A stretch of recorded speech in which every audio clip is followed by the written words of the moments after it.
It's how to spell it. But then just before he dropped, he said it's a negation of them having it. He actually put it into a sentence afterwards about children, and he said that the women never had children. So he literally said that it means never had. I heard him. Yep. Thanks, Chris. Boom. So how is it that every Muslim scholar didn't know how to translate chapter 65, verse 4, and who the second category of girls are? Do we negate over 1,000 years of Muslim scholars translating the Arabic here? And we take Shadow Media's approach? So this is another Muslim that left the Sunni fold and has gone Quran only and think that it's going to get better for him. But in fact, it's going to get worse for you because now the Quran says that you can sleep with 4-year-olds. And also, I want to say one thing too. A lot of people may not know, and if you're not following Paul Bishop, you should be. His name is ringing bells in Muslim lives, and he's not even there. Why? Why are these Muslims on their live talking about Paul Bishop, but Paul Bishop's not even in their room? It's because Paul Bishop speaks the Arabic properly, and they can't refute the Arabic, especially because he grammatically breaks it down for them. Once you start breaking something down, the Muslim has no chance but to either agree or, as we've seen, run. So a lot of people don't realize, because Paul's not on a lot of these lives, but this man is dangerous to Islam. So you remember when Muhammad Hijab was condemning these Muslims that are Quran only? He was basically making the same argument that Paul does: is if you just do the Quran only position here, you can sleep with 5-year-olds. So yeah, let me get Amen. Amin up here for you. Probably folding line. What's going on, guys? Hey, salam alaikum. Hey, God bless. Buddy, can we just do a temperature check with Jax? Are you all right, sister? Can I just say something really, really quick? I just came up for just 1 second. James, baby, can you hear me? Or did he go somewhere? I think he might have walked away. Yeah, he stepped away for a second. He probably. I just private messaged you. I can't pronounce. How do you pronounce the names? Is it Sajida? Yeah. Sajida. I just private message. I don't really know how to use TikTok because I don't use it often, but I messaged you just because I know there's heaps of conversations going on in this live. Yeah. So I just sent you a private message. I think it is. Okay. Did you get it? I can definitely look at it, but I will respond and we'll stay connected. And I came back up to just offer you community and support. I've been there. Thank I you know so what much. it's like. But you have a beautiful community here and so many people that will support you and so many sisters. So you're not alone, okay? Thank you. You're I welcome. appreciate it. You're welcome. For God sharing your bless you. story. Of course. And I Thank will, you, of you too. course, respond to your messages. Hey, can I play Thank a you little so clip? much. God bless you, Sajida. So, Amen, you want to go real fast, and I want to play a little clip for everyone. Yeah, I needed to talk to James for a second because I know he said he was having trouble. Huh? Can we play dress dance? You want to play dress hands? Oh, Dress dance. Yeah. Okay, yeah. That's cool. I'm gonna come out there in a minute. Huh? Can you play dress dance with us? Yes, I'm coming. Go. Just give me a second. I wanted to because James was saying earlier that he was having trouble setting up the StreamYard thing. So I went ahead and I did it for him. God, I wish he was here. I'll tell him, bro. I'm just gonna go ahead and show my thing really quick. I'll tell him to hit you on Telegram too. Yeah, so that people can see it though. Okay, guys. So this is guys, like what James said earlier today, we are trying our best to integrate YouTube with TikTok because we don't know if TikTok within the next couple of weeks it's been doing so what we ended up doing was we created a YouTube so that these conversations can be had on YouTube as well. Right now, we are streaming this live as well. I just did it like maybe 2 seconds ago. So I went ahead and set up a thumbnail and everything. This is the topic right here. Qur'an 65:4 says, what? So if you guys, please make sure that you do this. This is the stream right now. So I'll just go ahead and show you guys James's thing. This is his name right here, James 007. Please make sure that you guys, okay, all right. Thanks, bro. Go, give me a second, okay? Close the door. And leave Kylie alone. Leave the dog alone. Leave the dog alone before she bite you. She said, but daddy is shaitan. All right, go ahead. Close the door. Thank you. Make sure that you guys follow this account right here, James 007. We're almost at 100. Guys, is it possible? I'm just saying, is it possible? Can we get to 500 maybe within the next month or so this can get pushed out to people? Follow guys like Chris Claus. I don't think Brother Paul has a YouTube as well, but we really need you guys to support. We're not asking for money. We're asking for support because these videos, these lives need to get out to people because they're not, this content for some reason, as you guys have saw, every single time we bring this up to Muslims, they act like they've never heard it before. And in some cases, they actually haven't. So this content needs to get out, okay? So this is his account, James 007. Looks like we got 3 people here. The people who have just subscribed, just go to the thing and just like it for me so that it can get pushed out. Yeah, so it's going to be streaming for the rest of the live. I don't know, like James isn't here, but when he comes back, just tell him to send me a message. But guys, I just wanted to come up and say that. I'll leave this on the screen for just a little bit longer, but you guys can go ahead and continue the conversation. Sorry for interrupting. I was actually gonna. Thanks, Amin. I was gonna reach out to Jax as well, and I've not met you yet, sister. I'm actually just hearing everything the first time this morning. First and foremost, God bless and salam al-masih to you. Peace of Christ always be with you, sister. It is amazing, and the angels in heaven celebrate when a child comes home to God. And it's an amazing thing. So first and foremost, congratulations to you to finding out who your true God is. Now, the next thing I would like to say to you as well is that we do have a plethora of Christian sisters here on TikTok. Sajid is one of the strongest. She's an amazing sister. We also have Sister Little Deer, Sister goes on and on and on. So days, of course, you can always reach out to any of the brothers. There's me, there's James, there's Travis, there's Paul, and you'll get to know more brothers as well as you get going.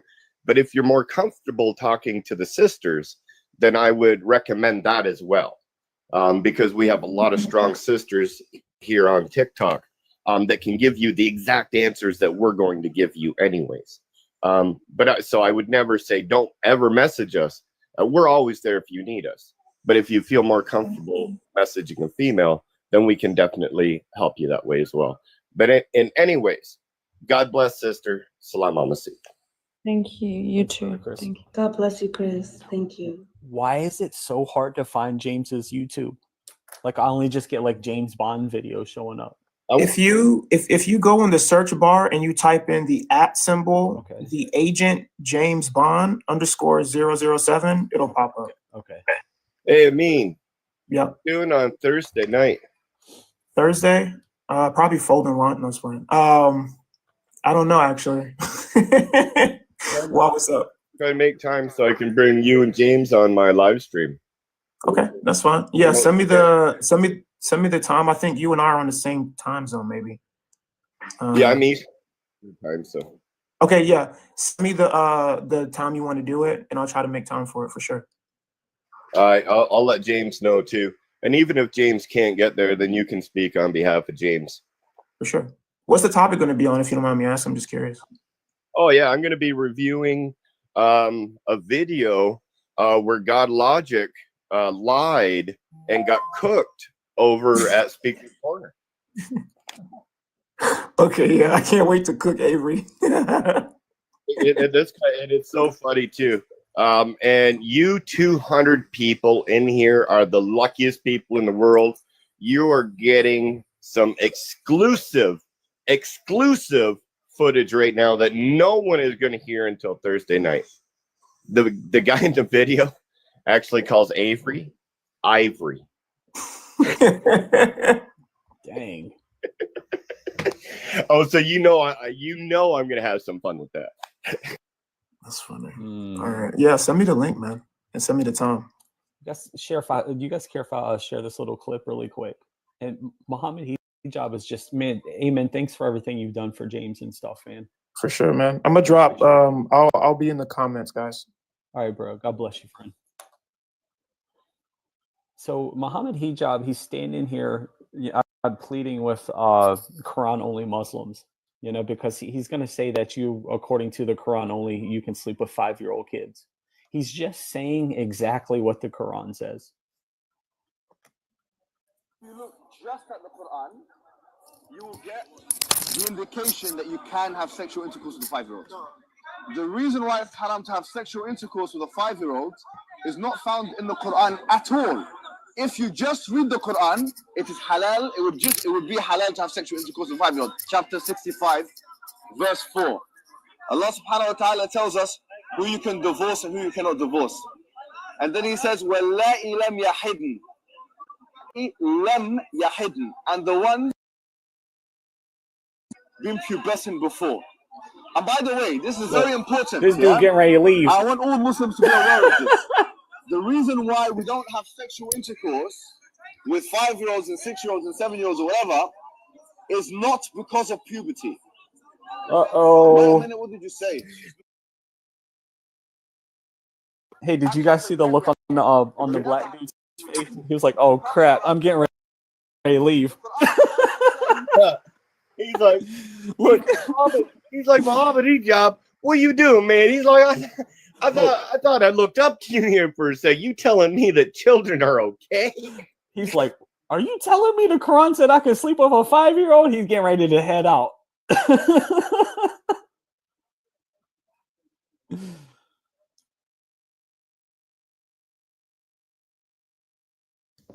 Guys, I'm busy. I need to start I'm making food as well.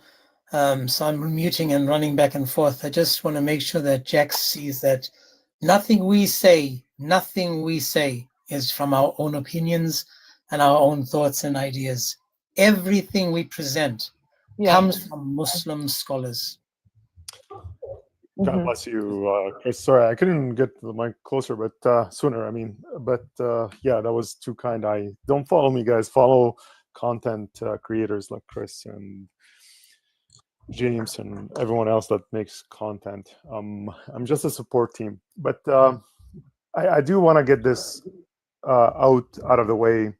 So the grammatical implication, by the way, Jacques, and for everyone else who's listening, that we couldn't get from Shadow, is when this negation tool enters upon, what do you call it, a present tense verb, then it negates the present verb from the past to the present. So that means it never happened in the past until today.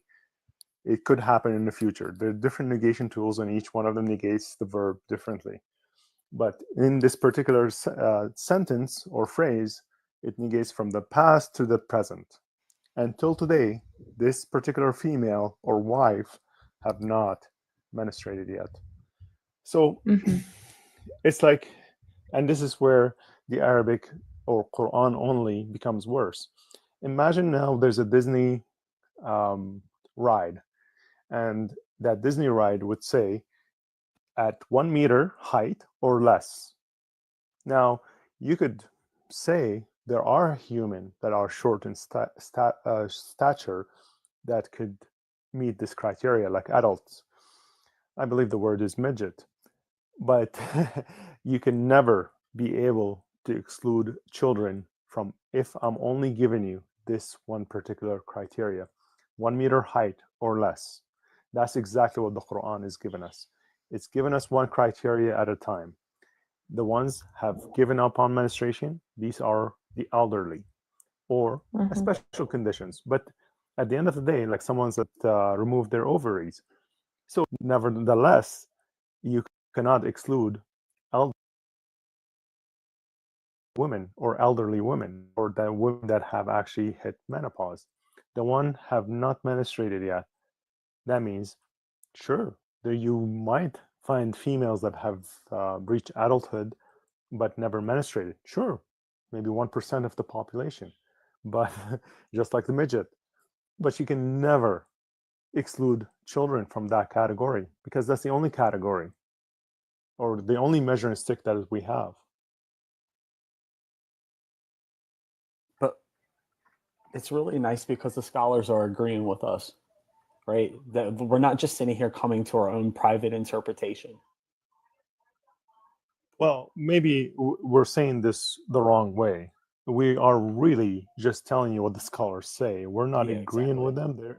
We're just telling you what they say. This is another, which makes it more powerful.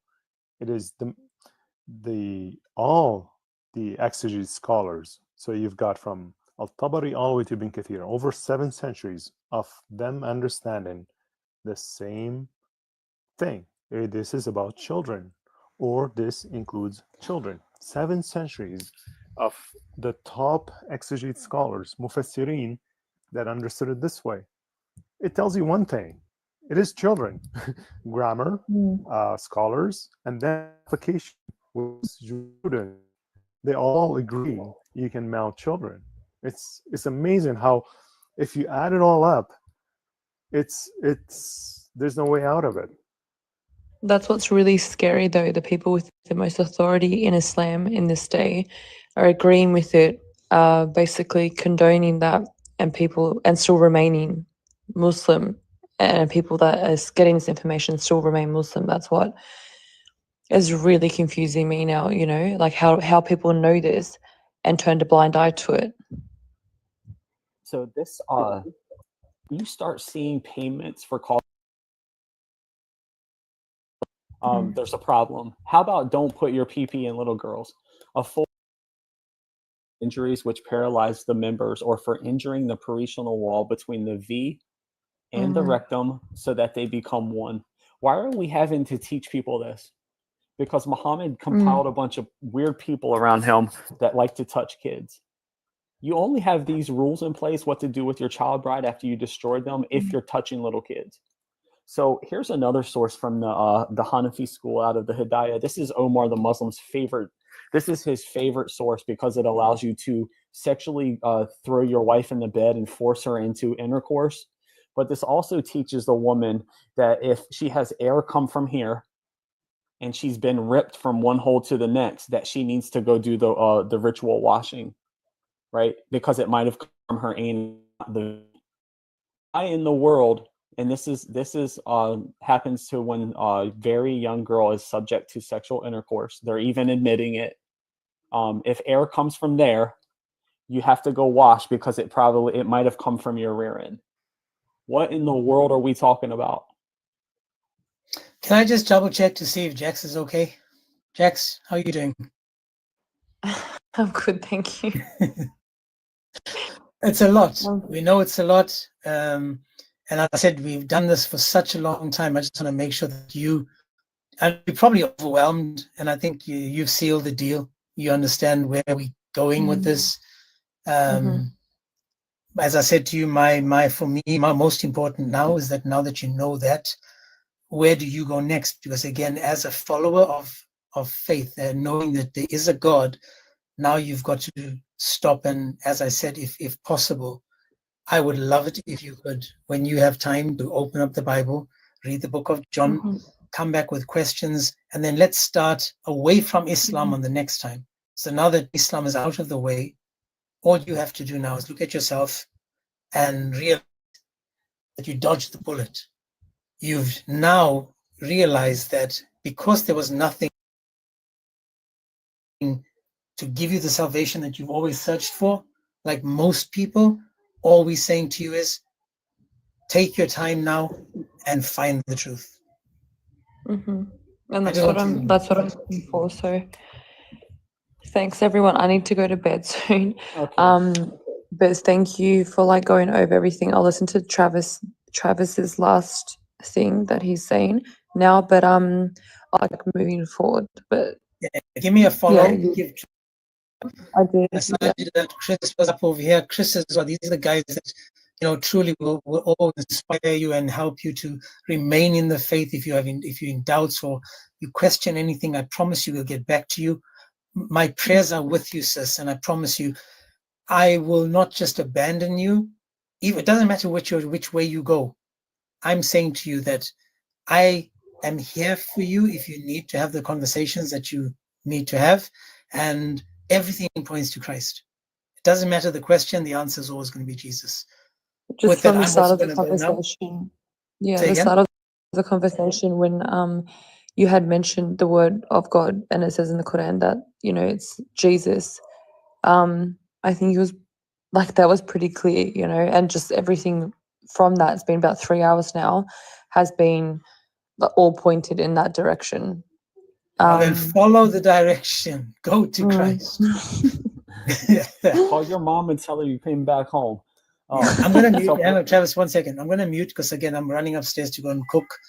And I'll be back and forth. But if I don't see you, Jax, if you leave before I get back, God bless you.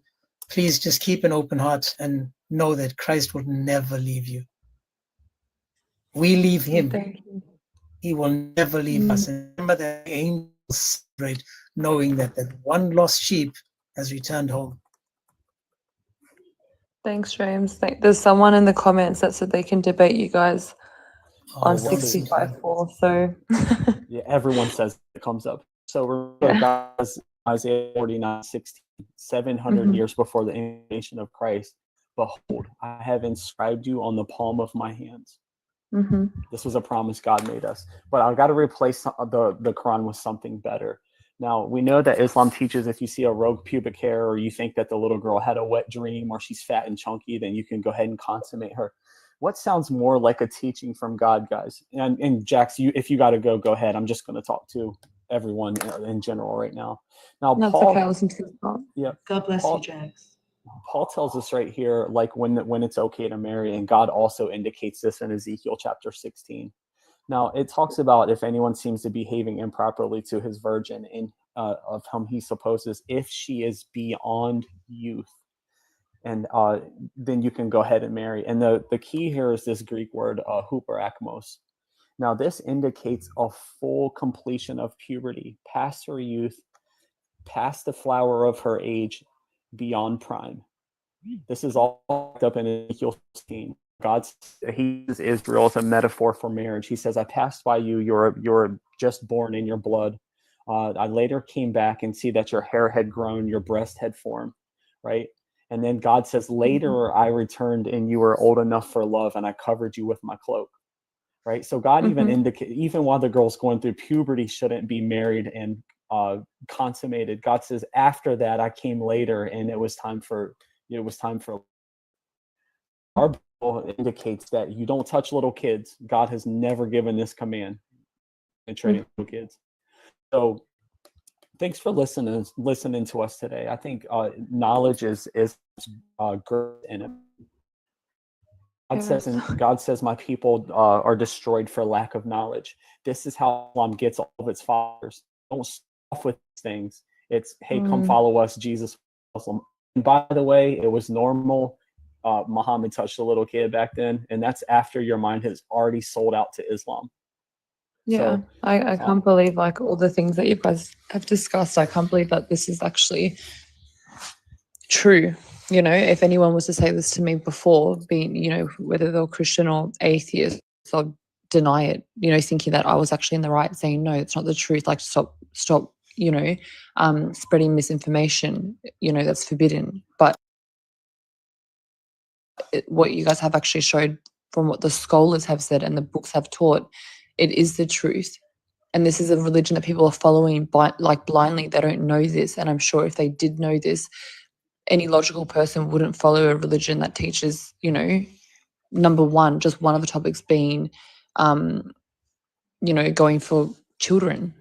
Well, you're at And that's only one of the topics. Yeah, you're at an advantage here because your mind hasn't been brainwashed and you're not suffering from Stockholm where you fall in love with the chapter.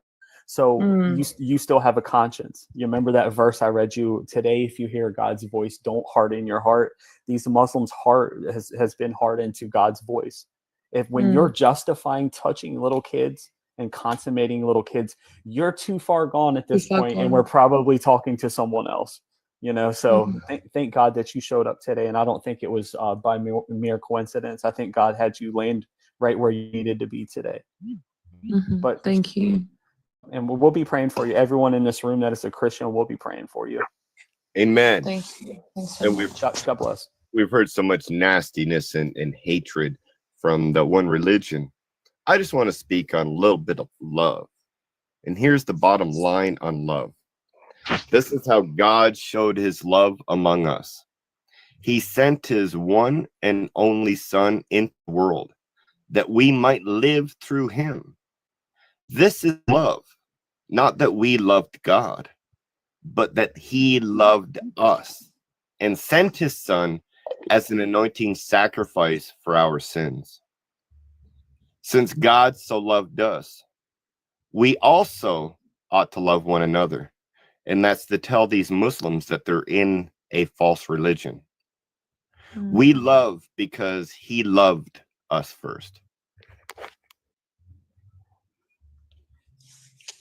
But if you think about the gospel message, it's Jackson. Whenever you got to go, just drop off, and we'll see you next time. I gave you a follow. If you think I can't stop listening. I know it's tough. I can't stop listening now. I have to go, but I just wanted to listen to that person try and debate. It's become entertaining now for me. This is tough because we have their scholars on our side saying, yeah, this is the Quran calls this a permissible marriage. But if you guys think about the gospel message, it's the greatest love story ever told. God or to not God, knowing that we were going to walk away from him, he had a plan. The Bible says that God demonstrates his love for us in this, that while we were sinners, Christ died for us. God loved us before we could love him. His love is not contingent on our love. He loves us even if we walk away from him. So we're going to be sitting in eternity talking about this, and we're going to be seeing the marks in Jesus's hands, and it's the greatest demonstration of love ever. God punishes sin by coming and taking sin on himself for us. This is a demonstration of not only love, it's a demonstration of justice. Sin goes punished because Jesus takes the sin on himself. So justice, mercy, and love all meet at the cross of Calvary. Perfect. Our God's attributes are not in conflict with each other. God had the plan in place before he made us. And it's because of love we were able to walk away from him, and it's because of love we're able to come back. So take care, Jax. We're going to keep on listening anyway, but thank you. Okay, awesome.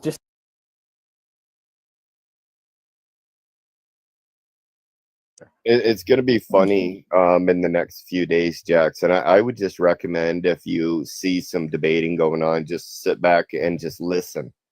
And you're going to sit back and you're going to laugh at how the Muslims are defending their religion now that you don't see it in a way that you used to see it. Now when you view these type of discussions, and weirdly enough, I've met many ex-Muslims that are women and men, and the funny thing is they sit back and they laugh and they're like, how can these people defend this? They're like, how did I ever defend this before? And then the more they get thinking, it's so illogical to them that you could even try to defend something like this. So just keep that in mind in the next few days when you're listening to these discussions. Yeah, it's already frustrated me. Just from this one live, it's been frustrating listening to them come in and not have an explanation. Like, you kind of just want them to answer it straight away. But it's taken me a while to try, to actually get an understanding. I've joined a few lives and I haven't understood it. But also it hasn't been explained in a way that you guys have explained it properly.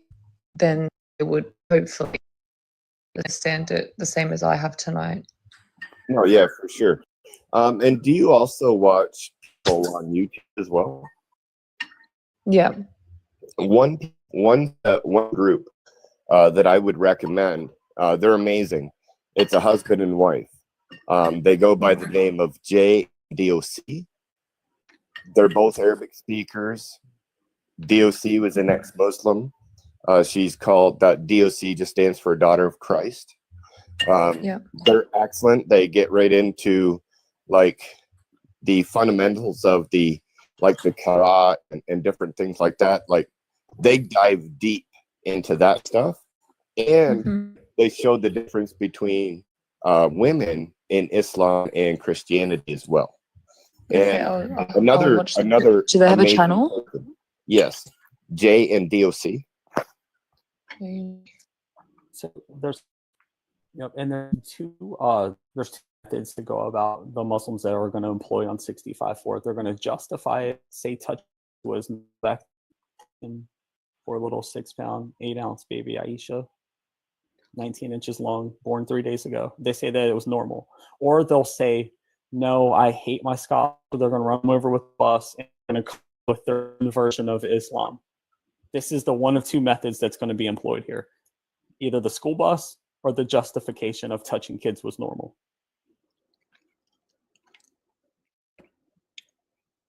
Okay. As we're probably about to see. It was normal back then because little kids, this is another explanation we get. Little kids at 9 years old, if you put them in an easy bake oven, they get taller than trees. It was warmer. So they say that this was girls back then, 1400 years ago, right? 9 years old. They tower over houses. They tower over trees. This was normal. 1400 years ago, they look like Adam. And then they'll say, but today, this is a 9-year-old. She playing at Chuck E. Cheese. She gets season passes to play in the ball pit. Okay, I'm back. Sorry about that. Who's the Muslim positives today? God bless you guys. I'm a Power said, reader. Power said he can debate us. So anyone first want to debate us, they have to state their madhab and aqidah first. We're not going to get anywhere if you're not going to tell us your madhab and aqidah first, or your way of understanding Islam. Power, how are you doing? Pretty good. Oh, Alhamdulillah. how are you there? Okay, Power's not answering. How am I? Tadu, how are you? So far, so good. Okay, you're a Muslim, brother? I'm a Muslim. I'm a revert from, we may have talked before, from a long line of missionaries, Christian missionaries. Went to Bible college for 5 years. Yeah, that's not really interesting to me right now. overseas. So you became a Okay, Muslim, but correct? I reverted to Islam. So you after converted to Islam and you became a I Muslim. I So the reverted verse you to Islam. converted, doesn't matter, you converted to Islam and now you're a Muslim. So the question for you converts are, when we talk about Surah 65:4, where it talks about that you can penetrate No, little I'm not peepers and little girls, I'm not gonna go into all that Yes, ancient we are. history. This is that's our what we're live. talking about. Hang on, bro. You came up and that's the topic. So you're more than welcome to engage, but that's the topic. We're talking about Surah 65:4. Now you converted, you left Christianity, you chose a religion that tells you it's okay to penetrate little children. So now that's the topic. Would you like to engage or not?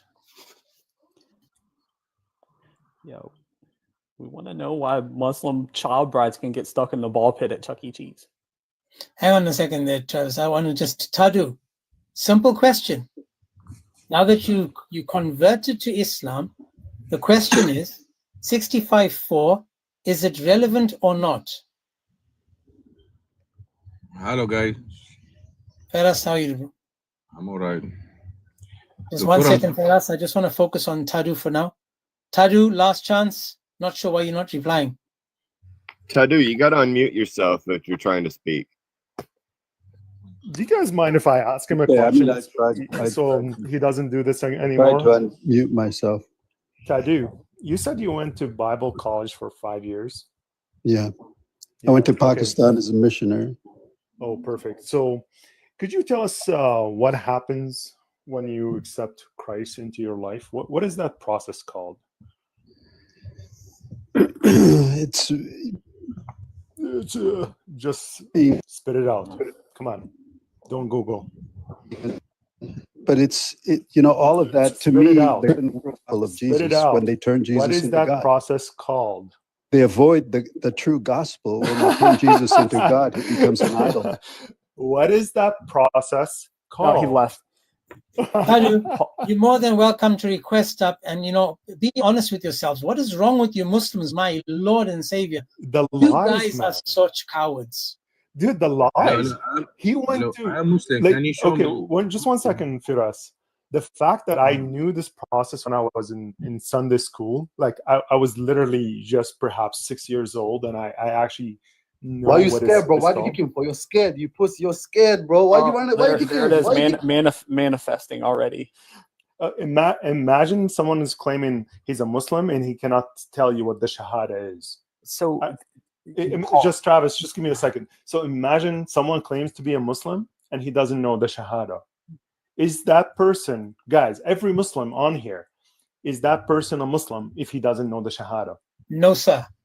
So if I actually ask him a question that's so elementary that even a Sunday school attendee would actually spit it out like in two seconds, and then like basically here it's born again. The Right, sentence is so Can you show me simple. where God said? Anyways, that's all what I wanted to say, and expose the liar that for what he is.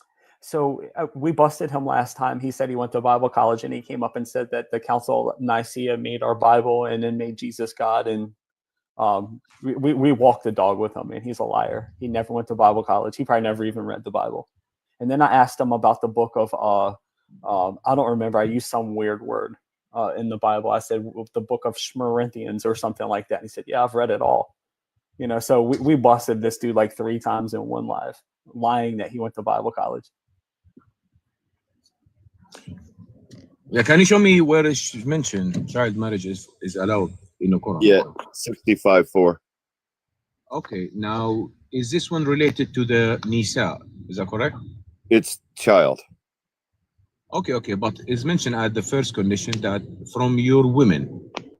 Nisa. Yeah. So is an Yo, orphan the girl a Jews and the Nisa? Romans cooked Jesus on the cross. Why did you?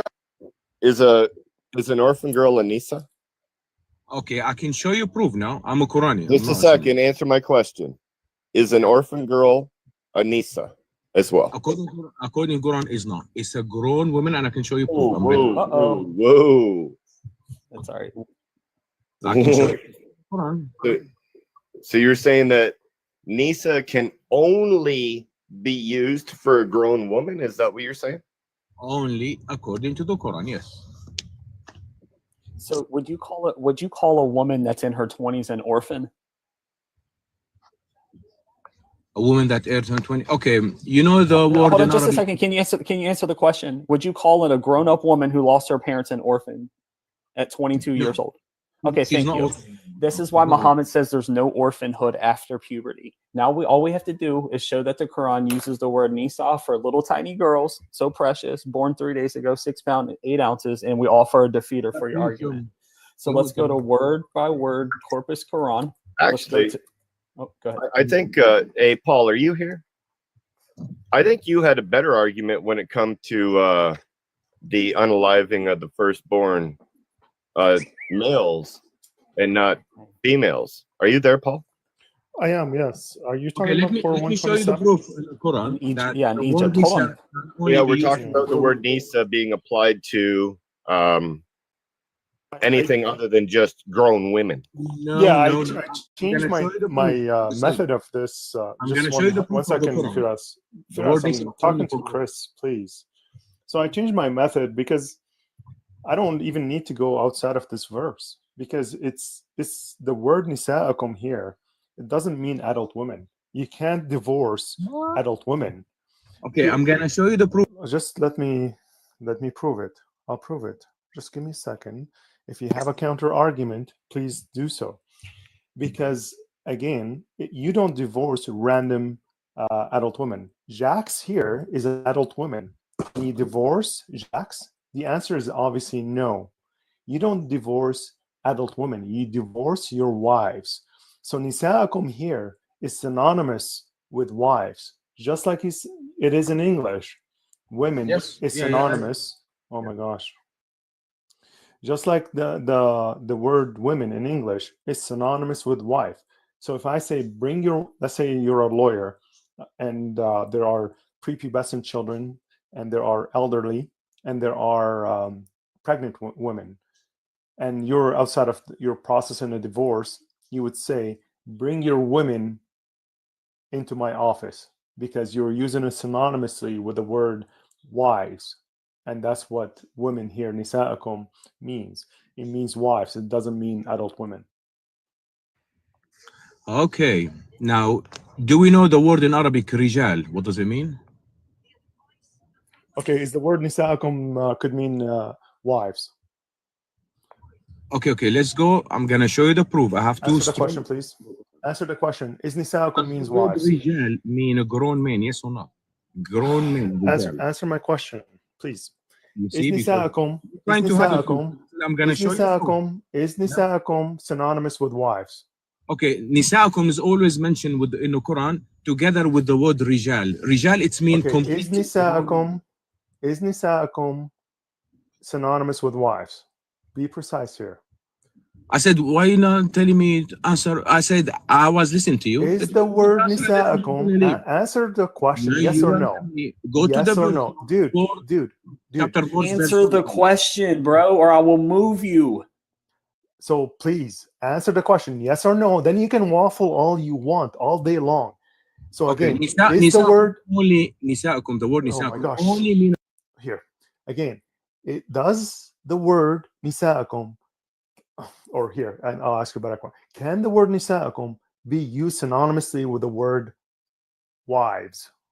Yes or no? Yes. Why? Terrific. In this verse, in this verse, is the word used wives? In which verse? The same one. Oh my heaven. What planet are you on? What verse? You're talking about 65:4, yeah? What other verse do we have in question? Okay, as I said, can we go now to chapter 4? Please answer the question. You don't evade my question. Do not evade my question. In this verse, is this word? I have a proof. You don't want okay, to no, I'm asking you a pointed question. Dude, I'm asking you a pointed question. Why do you want to waffle? You see, listen. You cannot use this with an Arabic man who speaks Arabic, my friend. Oh, really? You cannot use this with an Arabic. Please, I do want someone that speaks Arabic, because you don't know what you're talking about. You think because nisa'akum means nisa'akum, that means adult women.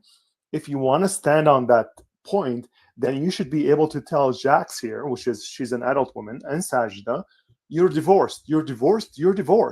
And the next thing I want to see is them throwing something at you. All we do is ask for you guys to stay slightly focused and answer questions on topic. What is so difficult for you guys? Sorry, Jax, what are you going to say? I don't know, I'm just listening. I thought it was going to be a good debate, but once again, it's like it just goes around in circles.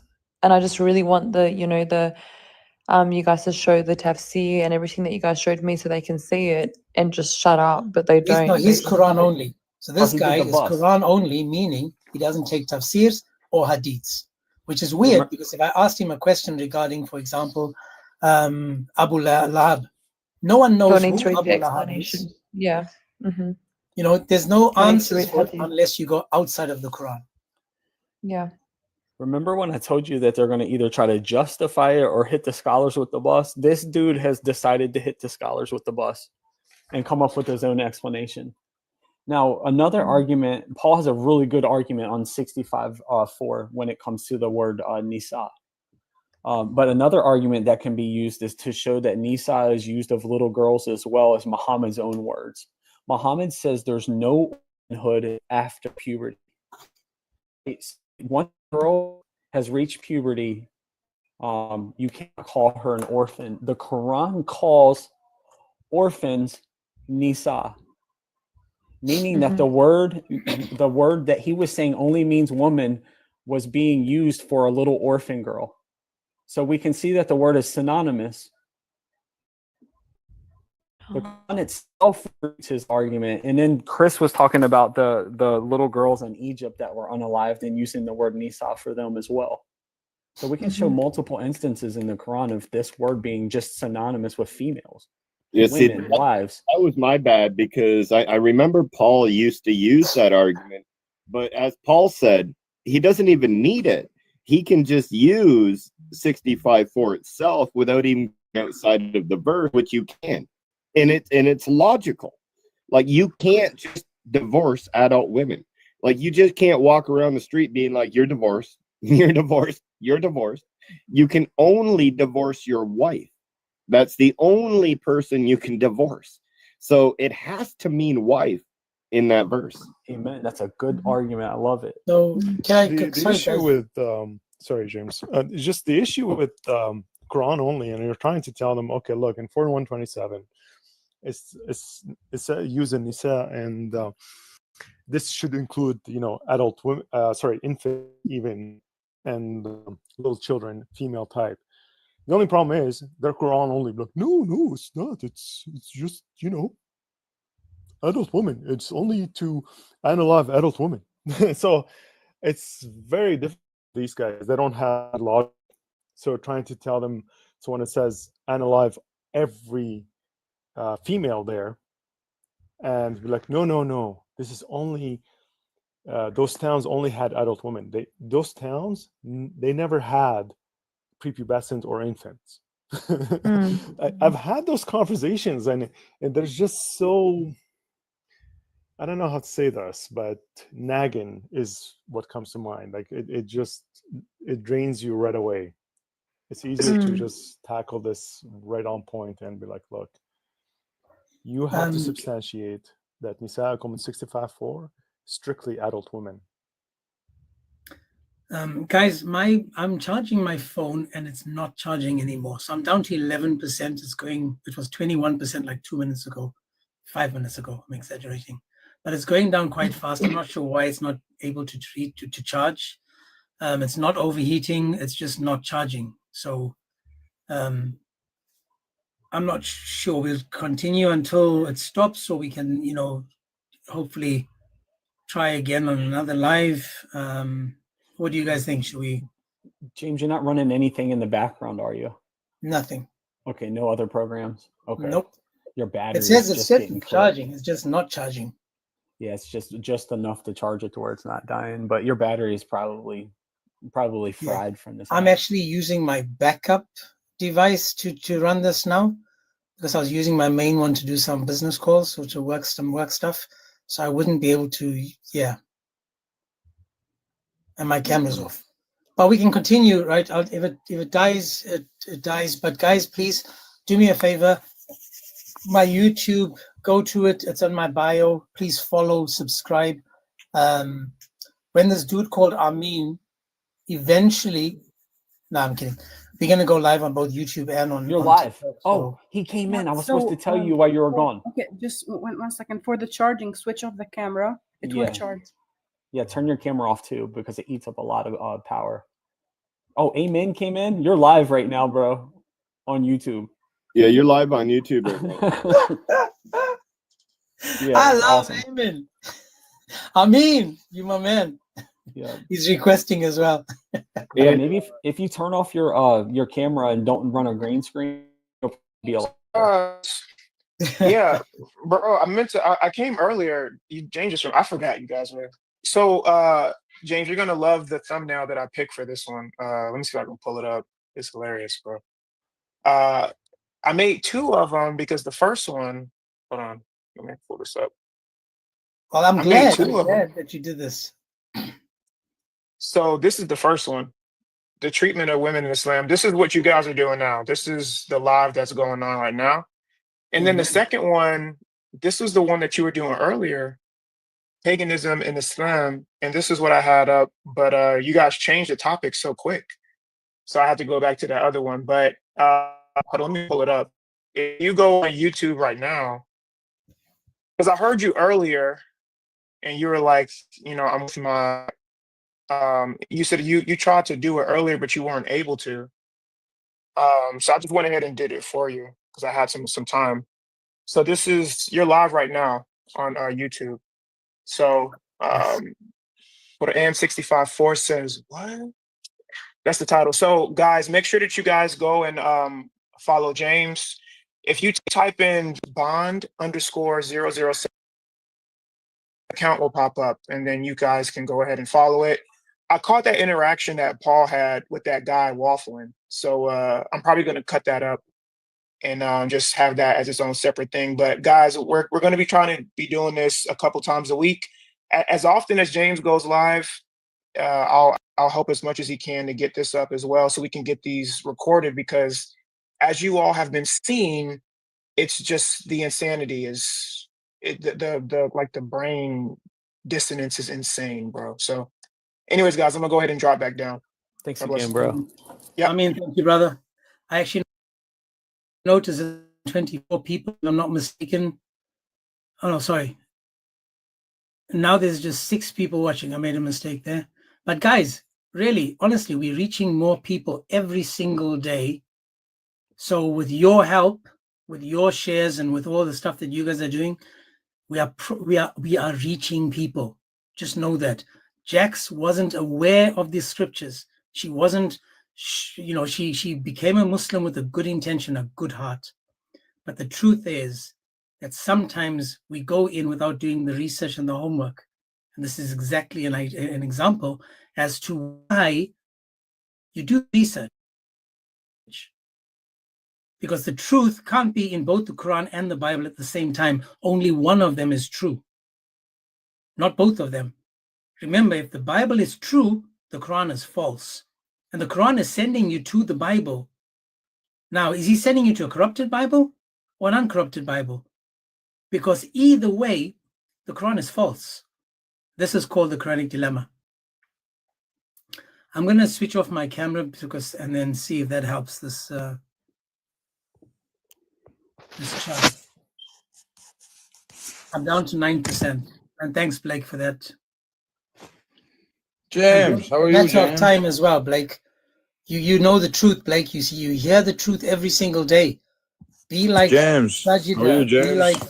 Hang on a second. Hang on a Today's second. morning, I was I was listening to Albi, and he and like Amin, they showed that how some scholars referenced some verses from John as the gospel. So I'm actually interested in that topic. I'm not sure if you can provide me with further content. Yeah, if you go similar that. if you go to Ibn Ishaq says that John wrote the book of John. And he referenced that, and he showed Yeah, from page Quran 104. itself. In fact, Travis has it ready right now. He can show you that not only was John called the author of the book of John, but in Ibn Ishaq, he actually tells you who the followers of Jesus are, the disciples. He even quotes Paul. So Paul is included even in the Quran, Surah 36:14, who was strengthened.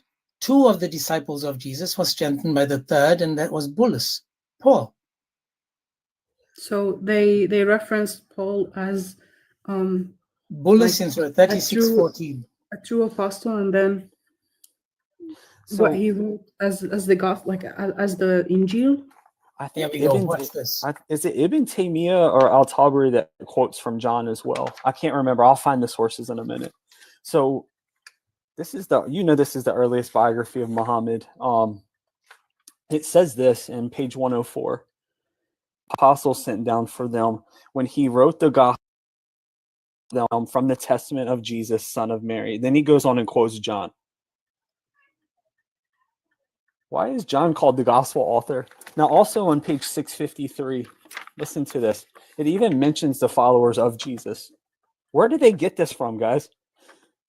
So it says, those to whom Jesus, son of Mary, sent, both the disciples and those who came after him in the land were Peter and Paul with him. Matthew to the land of cannibals, Thomas to the land of Babel, Philip to Carthage, which is in Africa, John to Ephesus, which is the city of the young men of the cave, the sleepers of Ephesus, that's in the Quran, the story that says Jesus is God. James to Jerusalem, and Eliah to the city of the sanctuary, Bartholomew to Arabia, Simon to the land of Berbers, Judah, who was not one of the disciples, but put in the place of Judas. Isn't that wild? Who would we expect to write the Gospels if it wasn't Jesus's followers? So I have a question. So is this like information accurate? Okay, so Blake, that's actually why I came up.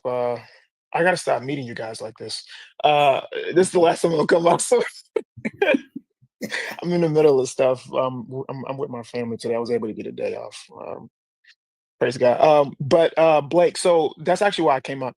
So what Muslims will say is that they will say that, oh, well, this narration is da'if because you can't trust everything that Ibn Ishaq said. And Blake, like I know you're very familiar and you're very studied in Islam, so you know about who Ibn Ishaq is, right? Yeah, 100%. Okay, good. Who was he succeeded by? Do you know? I don't understand the question. Like who came after Ibn Ishaq? Like who was his? I believe it might have been his student. Do you know? I'm not sure who came after him. Ibn Hisham. Is it right? Ibn Hisham? Hashim. Something Yeah. Hisham. Uh-huh. Yeah. Now, what's interesting is that and this is what the Muslims tell us. And Travis, I'm gonna have you show the page because I don't have it in front of me. But so what the Muslims tell us is that we do not have any complete codices or any completed texts of the earliest biography of Muhammad sallallahu by Ibn Ishaq. What we have is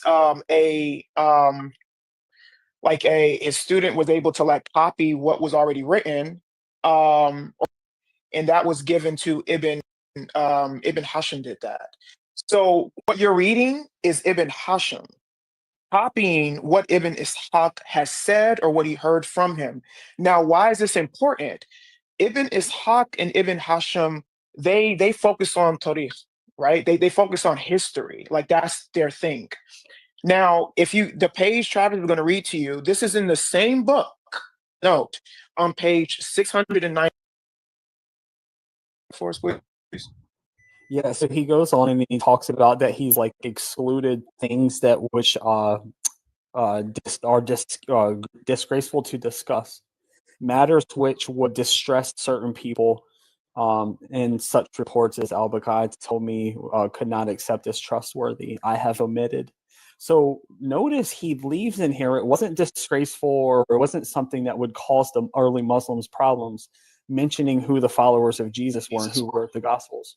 Exactly. They left this in here, and along with the satanic verses. But go ahead. Right. So to put that in context for the people in the chat who may not understand, the Muslims will say when we go to the story of Muhammad tearing apart old women with donkeys, or when we go to the story of Al-At al-Manat al-Gharniq, the satanic verses, which by the way is in the Quran, chapter 2252. We don't even need the sources for it. It's literally in the Quran. Or when we go to what we just read about John being the authentic gospel and being the writer of John on page 103 and 104, they'll go to those and say, well, those are daif. The hadith and other daif. We don't know it's mursal.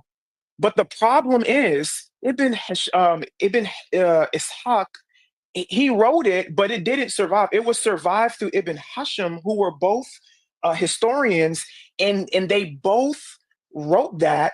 The crazy thing is, all of the information that Ibn Hashim found disturbing as he took it out into that earliest biography. So what does that mean? If we have those stories that you can still find in that book, that means that during that time, they believed that it was sahih, they believed it was authentic, and they could prove it. So when you have the story on page 103 and 104 of John being the authentic gospel and quoting from John chapter 15 through John chapter 16, verse 1, during that time, they believed it was authentic, and they believed that they knew who John was and that he wrote the gospel. So you can find that online, like for free in English and in Arabic. Like it's not hard to find. Babylon or Travis, if you guys wanted to say something, I think Babylon has something on the screen. I'm sorry. Go ahead. Hello, everyone, and God bless everyone. God bless everyone. Amin, Habibi, Paul, Travis, Sajida, Blake. So your question is beautiful, Blake, because in Quran, who are the Hawariyun? Assalamu Yeah, alaikum the wa disciples. rahmatullahi wa barakatuh, Ammu. I think you might need to Habib. drop that person because he's a minor. Yeah. Yeah. Who are the Hawariyun? Basically the disciples. The disciples. That's a verse in the Quran, chapter 61, verse 14, sorry. 61, verse 14. And here, give me a second.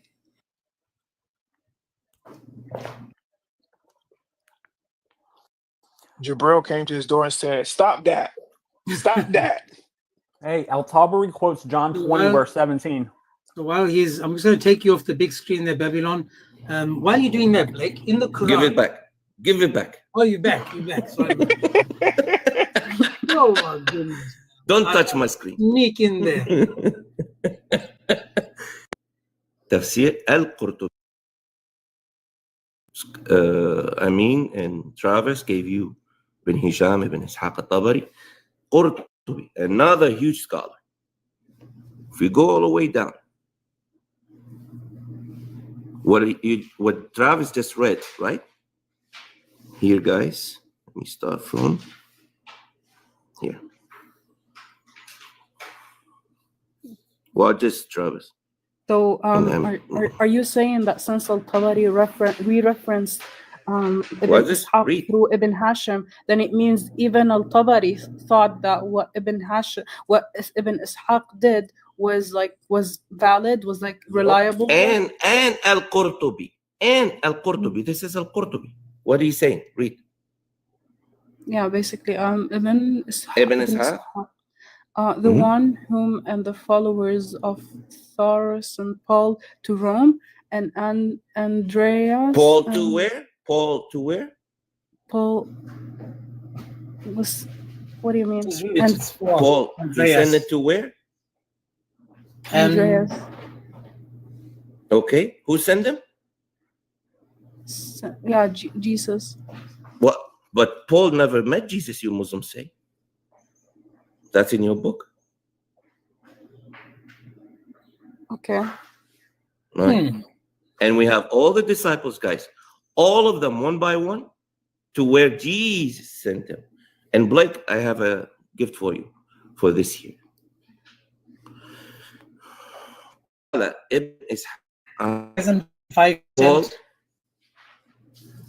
is gonna hear this and laugh. Your camera and then charge your phone. Paul, listen to this, and I mean in Arabic. قال ابن عباس أيد الله الذين آمنوا في زمن عيسى. Blake, what is he saying here, please? Basically, Allah supported who? Like the believers during in the time of Jesus. Time. Yeah. بإظهار. Saying what? If the live ends, guys, I apologize, but we'll be back. Not what? I mean, you must just see the live on YouTube to show, to prove, right? Yeah. Yep. Muhammad ala deen al-kuffar. That Muhammad was what? Yeah. A kafir. This is wait, like I want to understand what he meant by that. Didn't mean what it appears to mean. بإظهار Muhammad ala deen al-kuffar, to show or to prove that Muhammad is on the religion of a kuffar. Therefore, Muhammad is a kafir. Ibn Abbas, the cousin of Muhammad, says that, not me. apologies, guys. 3%. Please go to my YouTube. Follow me on YouTube. I apologize. Also, Blake, take a picture. You guys. 6114, Tafsir Qurtubi. Thanks, bro. That's your Really book. quick, let's put a ribbon on this, why this is so important. So early Muslim scholars were always quoting our Bible, never referencing something called Jesus Injil. It never existed. They were consistently borrowing our Bible. They had never had a problem with referencing it. It wasn't embarrassing to them, as Brother Amen pointed out. The Quran was leaning its authority on our scriptures and even using it to prop up their religion, which we all know that our book forces a rejection of this religion. James, God bless you, bro. okay, I want to say everyone. something before anything happens. Watch this, Blake. If you go to Quran, I have a last question. but hang on, Blake. which Listen, is- listen, Blake. Quran.com. Go to Surah 48:29, and you'll see there's footnotes. Click on footnote 3 and 4. Footnote 4 in Quran.com quotes Matthew and Mark. So you've got Ibn Ishaq confirming John. In Surah 48:29 on Quran.com, they quote Matthew and they quote Mark. Now, if this isn't the Injil, why in the world would they quote people or with Jesus? And so when they quoted them, like did they say that, okay, we're quoting the gospel now, like we're quoting the Injil? Let me read it to you, right? This is what it says. Guys, I'm up to 4%. I gained 1% by turning my charger. Listen what it said.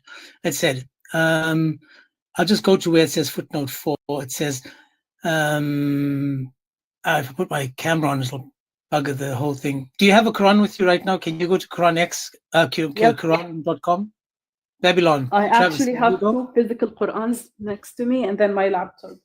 Yeah, we'll go to the laptop and we'll go to 48 Quran.com, 48:29.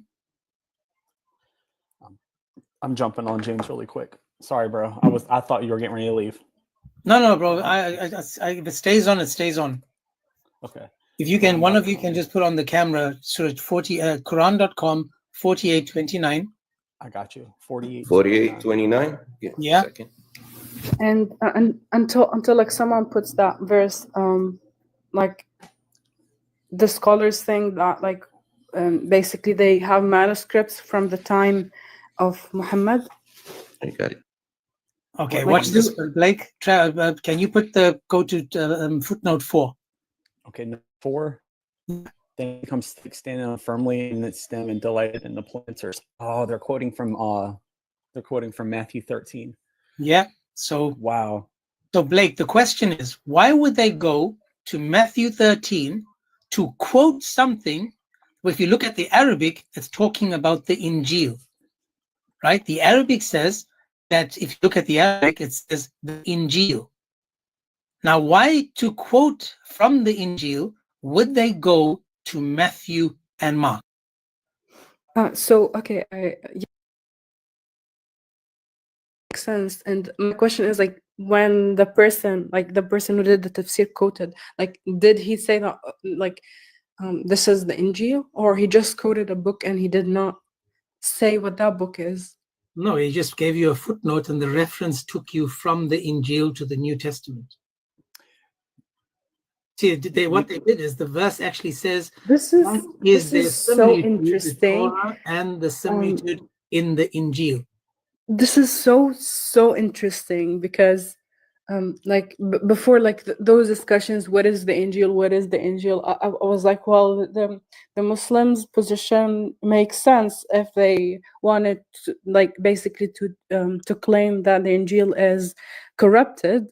But then when you see the early scholars quoting those the 4 gospels, then exactly you should probably question that claim or actually understand like what it actually means, because you know it definitely doesn't mean total corruption. It doesn't, like, it definitely doesn't mean that. Exactly. So, James, we also have reports of Muhammad taking words of Jesus and attributing them to himself, like out of the book of John. Sorry, Charles, one more thing. Okay. I'm up to 6%, guys, so something's working. Praise We're climbing. You got the camera off. So we know that Jesus is just professed as God in John chapter 20.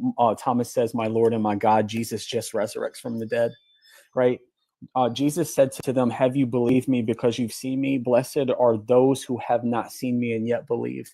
Muhammad takes this and attributes it to himself. The words of Jesus in Musnad Ahmed 12578. Blessed are those who had faith in me and saw me, but blessed even more are those who had faith in me and never saw me. We constantly see What's wrong with that? verses. Yeah, hold on just a second. We constantly see verses in our New Testament being jerked out of the New Testament and attributed to either Muhammad or Allah or stuff like. Why is it that our New Testament was the foundation of this religion when it rejects the whole religion in its entirety? Same way the Old Testament is the foundation of your New Testament, is a parts of parts. It's Amen. continuous. Amen. It promises a crucified, resurrecting Messiah. Right. This is why we accept Jesus. This is why we reject your prophet. So same way Jesus would say, only God knows the hour, not the angels, and not himself. No. It's not the same way, because your Quran, your Quran undermines the authority of previous scripture by contradicting all the prophets, not because it falls in line with the prophets. But yet Jesus abolished the Old Testament. Quran says Jesus showed up to make the things same lawful argument can that be were applied.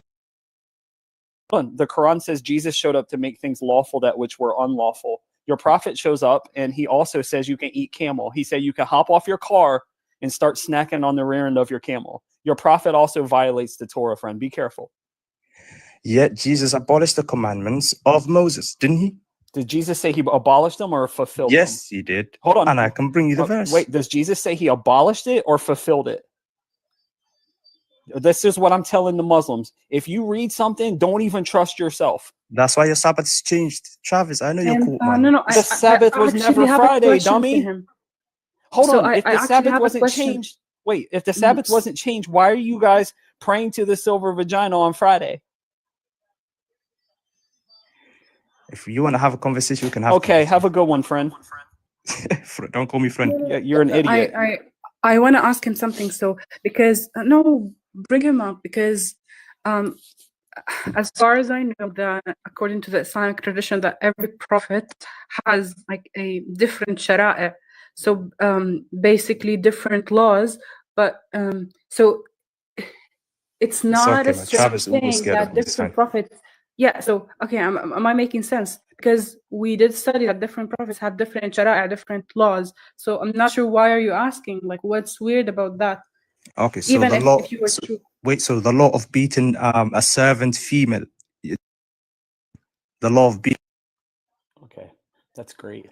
So I want to show you. Can I show you guys one more instance of where the Bible was the authority here, and it's attributed to the God, the pagan God Allah, really quick. So in Matthew chapter 25, listen to this, guys. Jesus says this, right? Where did they get this from?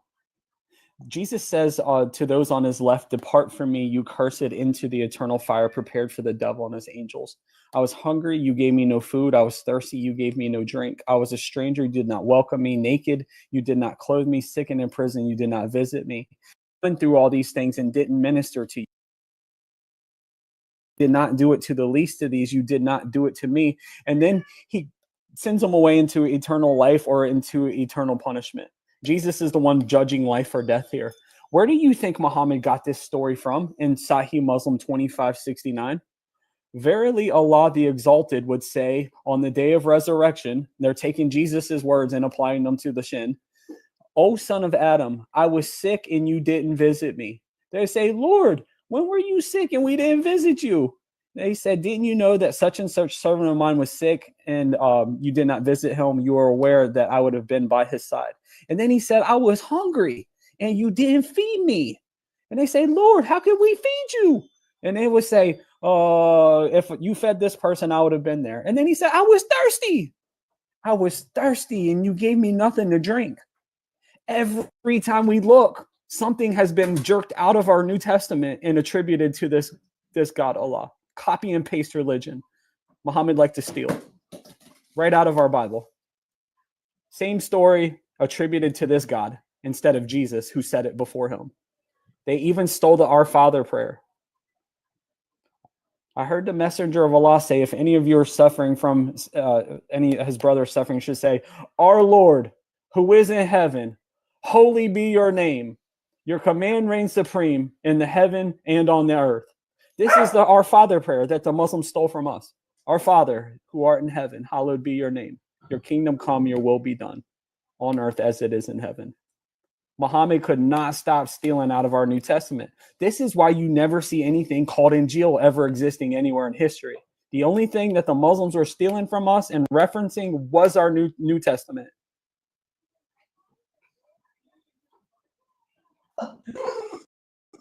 Did you get your answer, Blake? Yes. I did get my answer, and it's very, very, very, very interesting. But that's why Especially we're the part, saying, Blake. That's why we said to where you. they referenced, actually mentioned the names of the disciples, because I do remember earlier this month, I kind of asked a question and then mentioned some names of the disciples, and then the person was like, "No, we don't know their names. We don't know their names." And I was like, "We do know their names. I'm pretty sure." Some scholars mentioned them, and then like just the discussion was over. So now I do have a solid reference to use when I want to mention to basically mention names of specific But hang on, disciples. Blake. Here's my question for you. So far, you agree that in the Quran it talks about penetrating prepubescent girls. You've seen that you can beat your wife. You know that you can have right hand possessed. You can have as many sex slaves as you want. You now see that they've stolen from the Bible. They've added it to the Quran. They tell you that what was in the Bible isn't true, while at the same time quoting the scholars from the Bible saying that this is not the authors of the Injil, but they quote them as authors of the Injil. Now, knowing this and seeing all this, this is where I'm confused. What's left for us to show you and people like you? What's left? We've shown you everything from Islam that's not that's nonsense. I'm just left with the last point, asking myself, Blake knows these things. You know, not only you, and I'm saying Blake in general. I'm not talking about Blake as in you, but Blake's people. They see what we show them, and it's like water on a duck's back. They just, it means nothing. So how does it help you now? You said now you finally can see the scholars that the Bible talks about, the disciples. Isn't that making Christianity stronger and Islam weaker? Because right now they've always told you that they got no idea who the disciples of Jesus are. They, who wrote the Bible, who wrote John, show me John wrote John, blah, blah, blah. And then when we do show it to you, it's like, oh, okay, let's move to the next thing. Now, there must come a point. Yeah, so I he said, "Oh yes, just go to Christ Jesus view." Actually, it is one of the few topics that you cannot joke about, and even a joke, it counts as a serious statement. So joking about the religion and joking about marriage. So meaning, if you asked me, if you basically told me, "Can I marry you?" and I said yes, even if both of us are joking, it is not a joke. It is a serious matter. So this is the same thing when you're telling me to go to Christ, and if I basically converted and you think it is kufr, then it is on you because you told me to do so. There's no joking about this. That's right. You can fact check me, actually. And some of Sharia said that you would be lawfully married, even joking around. We've got a few Muslims that came up. Any Muslims that come up so far, is there anything that we said so far that you guys disagree with? I had a question about Isaiah 8. We're not talking about it. We didn't talk about Isaiah. I asked a specific question of what we've discussed so far. We've discussed from 65:4, 434. We discussed Ibn Ishaq. We discussed what the Quran is pointing to, and don't you agree with that? I'm sorry, I came late. I don't know what was the topic. You're Muslim? So let's just make it simple for you. I'll take you back to what we spoke about earlier. So we spoke about the girl on the top, Jax, was asking if any Muslim could come up and make it make sense. So can you tell us, please, Surah 65:4, where it tells you that you can marry and penetrate prepubescent girls. Can you tell us what you think about that, please? My brother, can you specifically show me where in that verse you say you can marry a young girl? Sure. You know what? Let me do that for you, sir. Let me do that for you. So Beautiful. which surah is it? 65 what? 65:4. Are you a Muslim? I'm a new Muslim, yeah. You're a new Muslim. Yeah. Are you Before Sunni? we start talking about this, Oh, let me sorry. ask you this. Do you think that sleeping with little girls is a good thing or a bad thing? You want to show me in the Quran where it says you marry a Yes, young girl? I'm about to. Go I'm ahead and about show to. me that. I'm about to ask. That's the question you wanted to show me, so I'm waiting for that, Good. please. My question again is, do you think it's a good thing or a bad thing to sleep with little girls? No, it's not. It's not a good thing? 65:4. It's going to talk about 3 different groups of females. And 65:4, yeah? 65:4. It's on my screen. Yeah, no, I'll open mine because Then you open yours. Yeah. And I will read it and then we'll see how it goes. How's that? Mhm. Okay. Beautiful. So according to 65:4, it says, as for your women who have despaired of further menstruating. Now this is talking about the old woman, those in menopause. You know what that is, right? They stopped having their periods. Anyway, it doesn't matter. If in doubt, there shall be 3 months. The waiting period to ensure they're pregnant. And then it says, and those who have not menstruated as yet. That's the second group. The third group are those who are with child, the pregnant ones. Their term is when they bring forth their burden. Now, the second group is those that have not yet menstruated. Can you tell me what group of female has not yet menstruated? Okay. My brother, can you tell me where in this verse it say you can penetrate? We get there. Remember, this is called talaq, the divorce. I'm waiting for that. Yeah. I'm getting there, dude. Slow down. I'm getting there. So we're talking about divorce. Now, if you haven't penetrated them, there's no waiting period. There's no iddah. That's from Surah 33:49.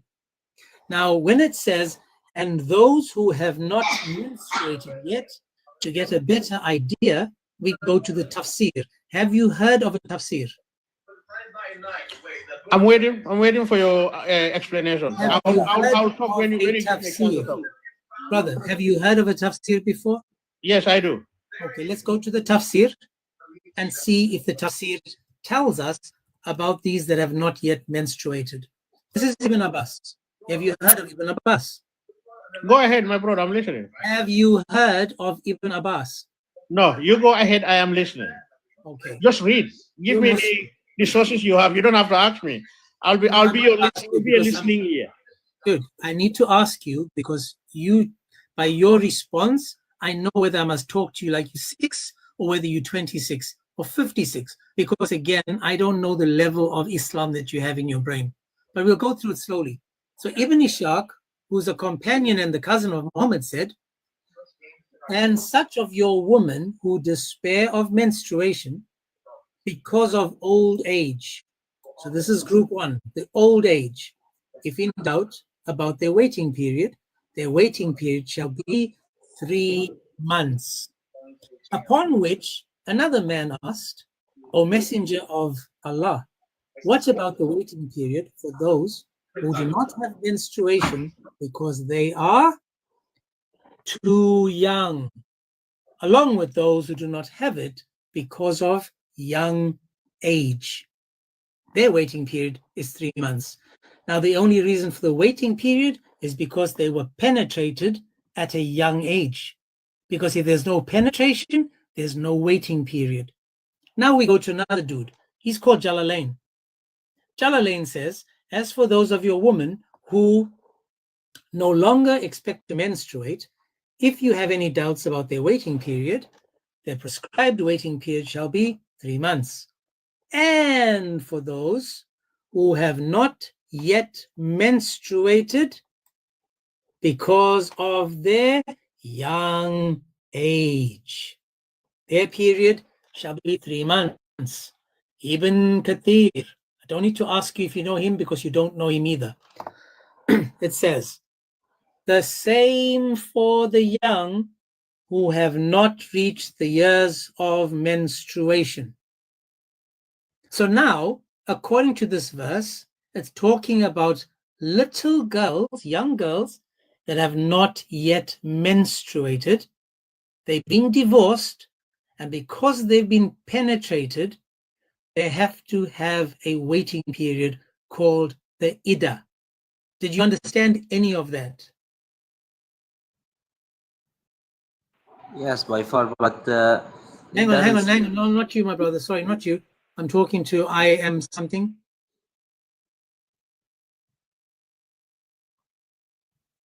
I am Minduti.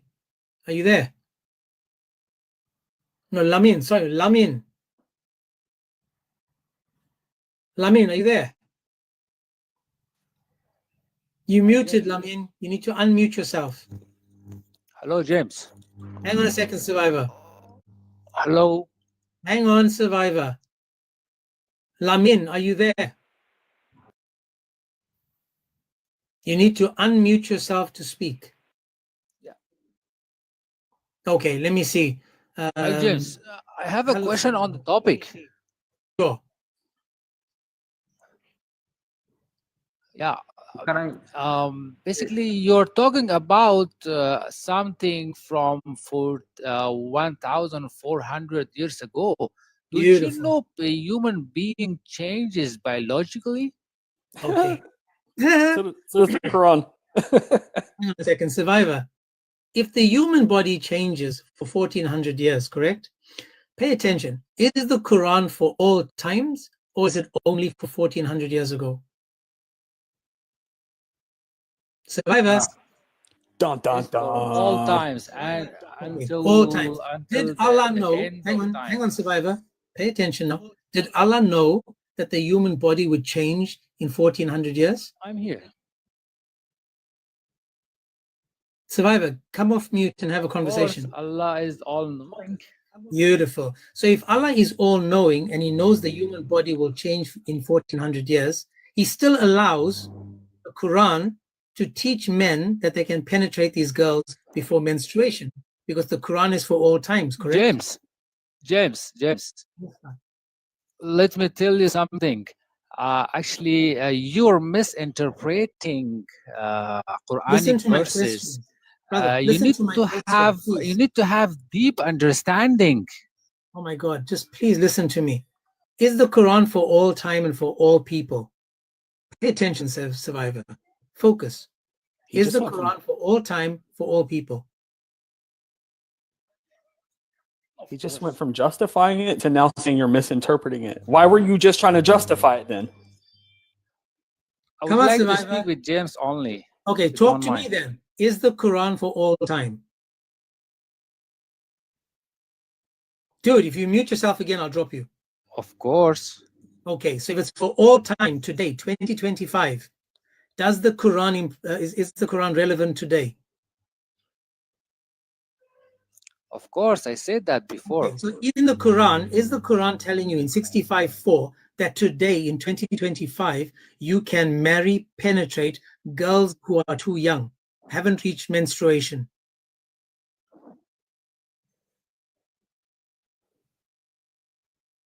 Look, James, with all due respect, Yes or you're no? It's a yes or misinterpreting no tafsir. question. No, I'm Hey, looking. This guy I'm Travis, he is interrupting us. This is, I Yo, I think, didn't say academic, anything, bro. Later. Your thoughts are interrupting your thoughts. That's the only problem that we're having. Okay. He's literally he's asking you a yes or no question and you cannot answer it. You watch them fall away. Sahel, how are you? Yeah, I'm fine. Okay, is the Quran for all time? By far, I think yes. Okay, so if the verse 65:4 tells you you can marry, penetrate, and divorce little girls before they reach menstruation, Is it applicable today in 2025? There isn't the say that you can marry young girls. Okay, let's see if it's true. Let's see if it's true. Let's go back to the tafsir, and it says, what about the waiting period for those who do not have menstruation because they are too young? Can you tell me, who are these people that are too young? There are girls who didn't menstruate. Okay, so is the Quran talking about marrying these young girls that are too young to menstruate? No, yeah, the person just asking about who those young girls. To divorce them, correct? Yeah, Okay, you have to be married first before you get divorced, correct? yeah, Okay, so these girls are married and they're going to be divorced, correct? yeah, These girls have been penetrated by their husbands while they are so young they haven't menstruated, correct? yeah. Okay, so now we're on the same page. So my question is, if the Quran is for all times, in 2025, is your Allah saying it's okay to marry, penetrate these young girls before they menstruate, and then divorce them? I think it's about those who married the young girls, not Okay, the so in 2025, those that marry girls before they have menstruation, is that allowed in Islam? I don't know about that, but it also doesn't say that you can marry. It's say that those Can you girls divorce somebody that you haven't married? in Islam, yes, you can divorce. You can divorce someone that you're not married to? No, Okay, so you have to be married to them first, correct? yeah, Okay, now these young girls that haven't reached menstruation, are they married? yeah, Okay, have they been penetrated? yeah, Okay, so these young prepubescent girls have been married and penetrated by their husbands. Now they're going to get divorced, correct? yeah. Okay, is this still allowed today in 2025 according to Islam? In Islam, I don't know. I think it say about those who married the young girls and they want to divorce it. So Okay, Sahel, what do you call someone? What do you call someone that marries a girl before she has a menstruation because she's so young in 2025? What do you call them? now I think pedophile. Okay, so again, so your Quran is saying that the pedos in Islam that are married to these young girls, penetrated these young girls, and that want to divorce these young girls, these men can do this, correct? Yeah, I guess. So your Quran has actually got an entire verse for pedos. Sorry, I don't understand you. Pedophiles. Your Quran has an entire verse about pedophiles then, according to you, correct? No. Guidance for the pedophiles, how to marry and divorce them, the children? No. Do you mean the pedophiles of Muslim or Christians or maybe other religion? Take care, bro. What? This was Muhammad's followers that came up asking how to divorce their prepubescent child brides. I'm so glad that Jax is still here to witness this. This is why it's so beautiful to bring up Muslims so that people can see the filth that they push on people every single day. Become a Muslim. Jesus was Muslim. And then after you're Muslim, it's like, yeah, but you know, the pedo stuff, we don't really talk much about it.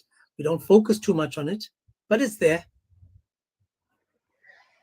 I can't believe it. I can't believe what I'm listening to, what I'm seeing. And I think just so many people just don't know, you know, like when they're reading it, you can just hear it in their voices. They're like, what the fuck am I reading?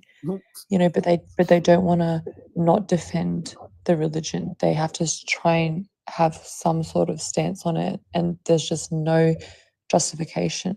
You know, they can't explain anything. But Jax, you notice, right? We bring up any Muslim that requests. That Bin Fodio keeps messaging me, asking to come up. Who is this? Bin Fodio. They've Okay. been asking for like You must half an remember hour. this as well. They're going to send you hundreds and hundreds of messages to tell you to come leave the live. Is the truth and blah blah. So if the guy, what do you say his name was? BIN Fodio. Okay. Yeah, I saw him in the comment. Yeah, he's here. The Shia aren't going to be able to get out of this either, even though he said he They're should. worse, I think. Yeah, the Shia, you're allowed to gratify yourself with the hand of your infant child bride, and use her thighs and everything else. Bin Shia doesn't. Fodio. Yeah. Bin Fodio is Bin Fodio Shia? The last guy up here, Sahil, he was a Shia. Oh, okay. Yep. Bin Fodio, what are you? Are you Sunni or Shia? No, I'm Sunni. Okay, what's your madhab and aqidah, please? I'm Hanbali. Okay, so you're Hanbali, and you could be Athari or Ash'ari. Actually, this doesn't matter. So No, I'm madhab, Athari, but I don't think it's you're relevant to the Well, I conversation. think the madhab would be more important. Yeah, it's madhab is more important. You're absolutely right. Sorry, but it's just it goes hand in hand. So to understand the entire, like how extreme you are, and so the Athari usually are more holding on to the scholars than the Ash'ari. Ash'ari would be like, yeah, I'll throw this one under the bus. But the Athari will be like, yeah, no, I accept what the scholars say. So that's what I like Not about really. the Athari. It depends on the issue, actually. They do ta'wil on things like that are related to theology, but when it comes to fiqh, I don't think they also disregard their scholars, so that's not relevant here. So what do you think about Ahmed ibn Hanbal as saying that once a girl reaches 9, you can have intercourse with her even without her consent? Yeah, You think 9-year-olds should be consummated? I don't hold to that position, but what I'm going to ask is if I can just speak with one. Whoa! The bus went really fast over Ahmed ibn Hanbal. Like I almost didn't see Ahmed ibn Hanbal run over. So are you saying that Ahmed ibn Hanbal is wrong here? Can I have the conversation with you alone, or because I just want to speak with one person? I think it's not fair to have. Travis, you pick. Travis, you pick. It doesn't matter. The Hanbali school agrees with all the other ones. At least the Hanbali school believes that you should wait till they're 9. Some of them. Okay, so it's not all. That means there's no consensus. It's at the very least you're 9. Hanbali. So, but hold on, you're Hanbali. Abu Hanifa have actually agreed with Ahmed ibn Hanbal, but said that it's not necessary. So again, you're Hanbali. So if you're Hanbali, then you have to agree with Ahmed ibn Hanbal. I have some of his quotes, ready. I mean, who says that I have to agree with him about everything? You don't have to, but can we first establish Travis, who I'm going to speak with this? Do you blaspheme against some and believe in some? Like No, the Quran says about hypocrites like you that you cannot be a hypocrite where you partially believe in some and partially do not believe in some. So But the before we move Quran on, head on actually addresses you and say, sorry, I have a low reception. Just give me a second. Can we establish that I'm speaking with Paul or Travis? Because you're speaking to us collectively. Okay, right? So no. Like it's not okay. fair. No, friend. It's okay. Over 2 billion people are jihad against 2 little girls. So it'll be okay if you just talk to us as a group. No, I don't like to argue. I just want to have a nice conversation. So if I can just speak with one person, I don't want to argue either. That is going to be better. So Ibn Qudama, and am I speaking with Travis or to Paul? You're going to speak to whoever's talking. So, so it talks about that the correct opinion is that when a female is able to have intercourse and sex with a male is able to have sex, the punishment is due. So when we see Hanbali fiqh, all they talk about is girls under the age of 9 years old. So here's some words that are attributed directly to Ahmed ibn Hanbal. And he says, in the apparent meaning of Ahmed's words, according to most narrations attributed to him, he says, she has to be purified even if she is in the cradle. It has also been narrated that he said, if she is young, how can it be established that she's not pregnant by waiting for her menses to end if she's an infant? Why would you ask, how do we make sure infants aren't pregnant? So can I speak? Sure. Okay, am I going to speak to you like throughout the way? Or because he just made some point, Paul, I didn't even get to reply to him. And then you're also bringing more points. I think it will be nice if we can go back and forth so we can have a nice conversation. I agree. I'll let you talk to Travis, but the only issue is you can't just say, I don't like this. This is not a fruit salad bar where you just decide for no reason this particular fruit or this particular fiqh is all of a sudden invalid without giving us a reason. So Okay. start with that. Start with Yeah, that, please. I will give you... Tell us what's the alternative to Ahmad ibn Hanbal, and Sure. why is it better than Ahmad ibn Hanbal? Sure, I will give you a lot of reasons, but before we go to that, I want to answer you. I think from the way you sound, you kind of know a little bit about Islam. Are we obliged to like stick with a madhab, or we can? Do you know what a mujtahid means? Yeah, Muhammad says. Yes. Yeah, Muhammad says you're So bound to the scholarly consensus. Can a Muslim decide to be a mujtahid? Actually, a lot of our scholars, do they stick to a madhab, or do they do it ijtihad on issues? So even your mujtahid has to meet a certain reasons. So just because you're a mujtahid, let's say you're a mujtahid. Let's say you name a mujtahid right now, and that mujtahid has an opinion. If now hear the refutation, and if you cannot meet the refutation or have a valid comeback to this, then your mujtahid basically just saying, I am someone with a license that gives an opinion with no grounds, so we can throw that opinion in the garbage.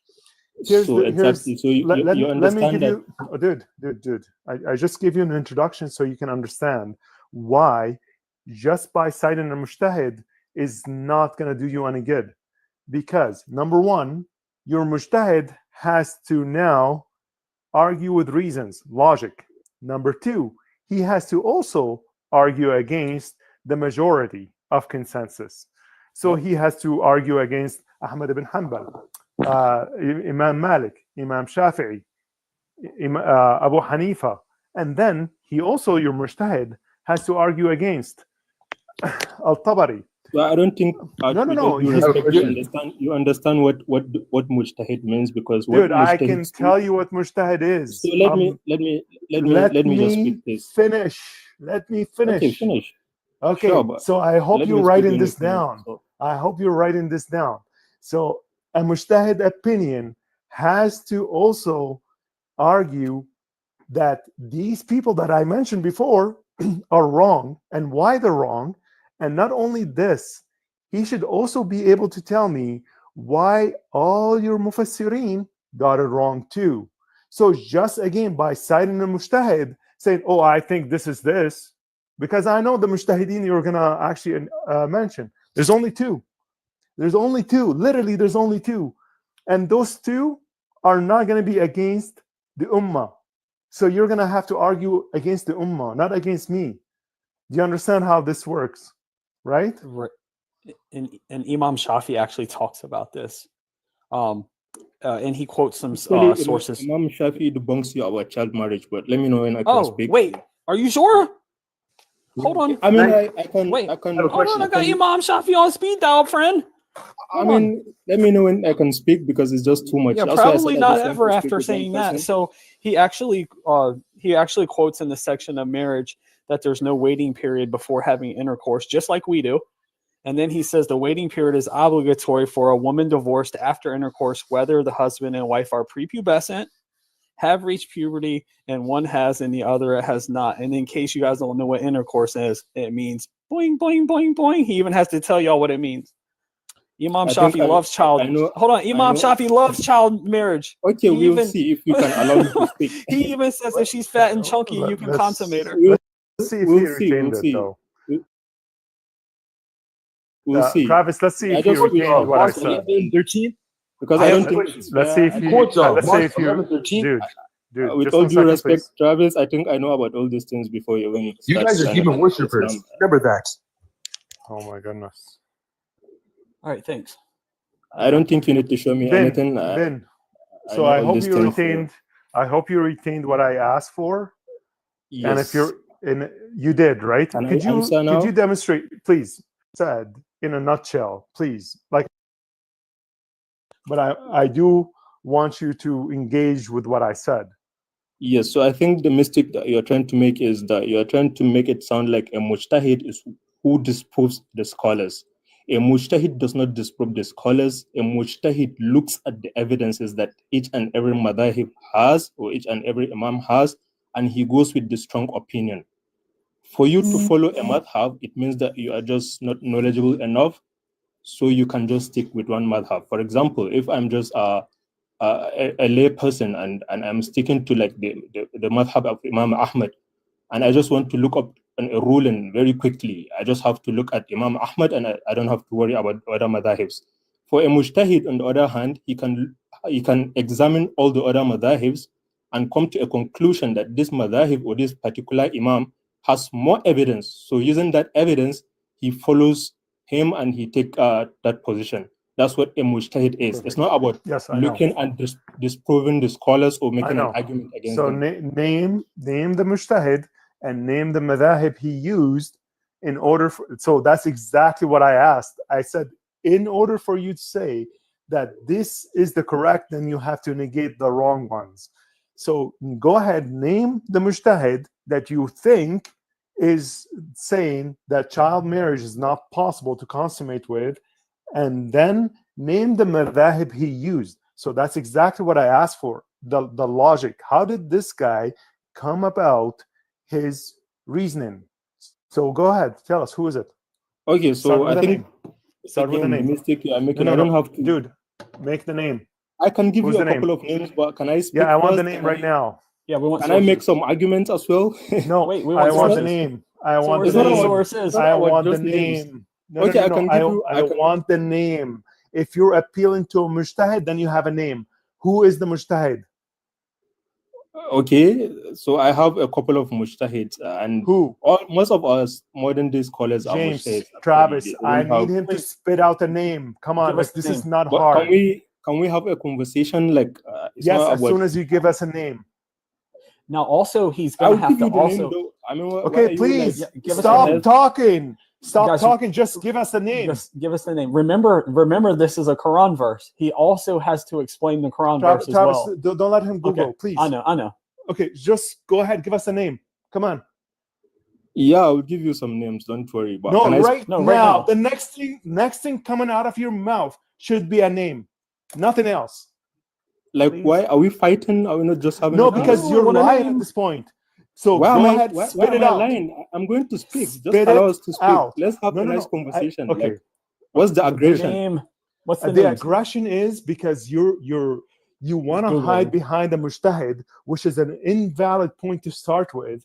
But just to show you how fallacious you are, I will expose it. But I will not go further until you actually give me the name of the mujtahid. You don't even know what mujtahid mean. I think I do because. Okay, what does the word mujtahid mean? Wait, Paul. Make him give a name first. People listening can All actually these dudes hear all these guys do is lie. I don't look. Like, I don't care about how. Sister Jax, I think you can see how they are not allowing me to speak. Dude, all what I need out of his mouth is a name or two. Go ahead, give me a name Yeah, or I'll two. give you, but I'll give you Go the ahead. arguments that they make. And No, I don't want the actually argument. I want the name. Proof. We want sources. Yep, right after you get the name. So let me put you on mute. Come back when you got a name. So we know that you got to go Google now because you planted your flag right here. I'm not Googling anything. I have my facts. So what's the and name? What's the name? Okay, so I can give you a classical scholar, and I can give you also like. Just say the name. Okay, I can give you Ibn Shubrama. He's a student of finally, Imam Ibn Abu Hanifa. Shubrama. Okay, so yes, yes, Ibn Shubrama said that. Yes. So show me which madhahib he used. Go ahead. He said he used a Hanafi, madhahib. but He's a Hanafi, but he doesn't use any mazhab. You don't have to use me at madhab. That's what you don't understand. So he just give us an opinion. Wait, let me ask you this question: how many madhahib do you think we have in Wait, Islam? so he just went from Hanafi he just gave us or Hanbali hold to on, Hanafi. sorry. So he's given us just an opinion. Ibn Shubrama doesn't have a way to validate his opinion. He's just given us his opinion because in reality, that is exactly what Ibn Shubrama did.